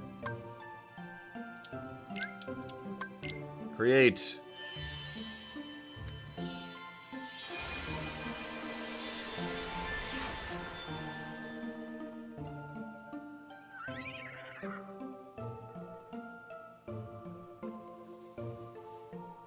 Okay. See, now there was a previous horse type thing that, I feel like calling it Pegasus is just too obvious. But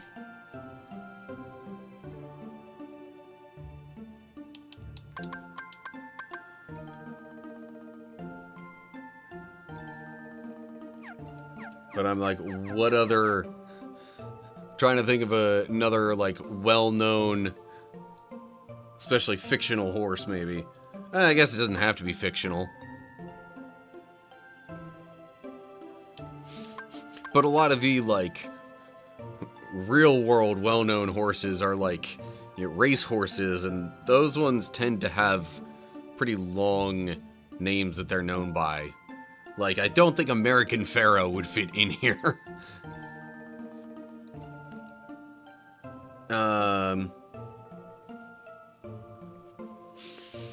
Alright, my brain was on the My Little Pony idea before. Whether or not it exactly fits the color scheme. I only really vaguely know the characters and some of their names and stuff, but that's what's coming to mind. I'm pretty sure one of them's named Applejack, so there we go.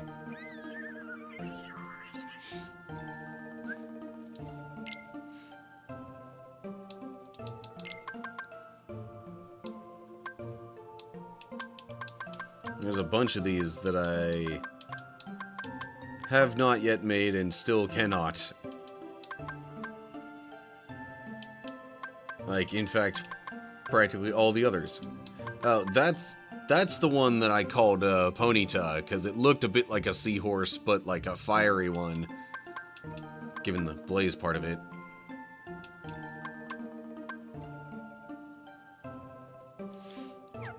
Okay. The dramatic change in music.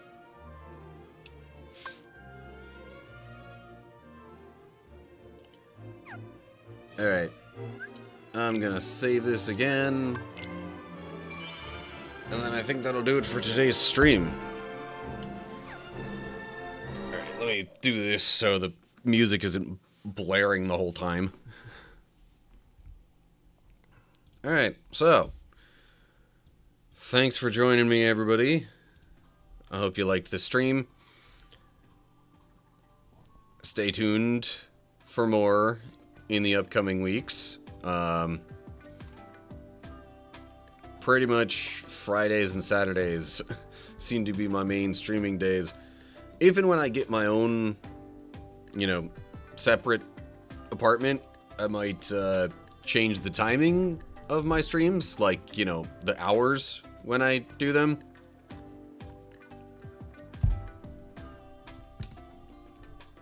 But right now, I currently am trying to fit them into time slots when it's not necessarily going to come up against other things going on in the house. Very often, if ever. But, alright, well... I hope you're all doing well. Hopefully I will see you soon for another stream. Twitch folks, I guess I will be whipping up a raid.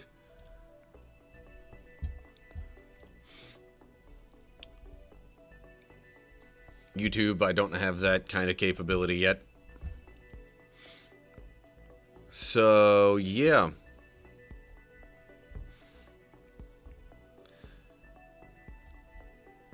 Anyway, okay. Think I got it all figured out. So that's it from me.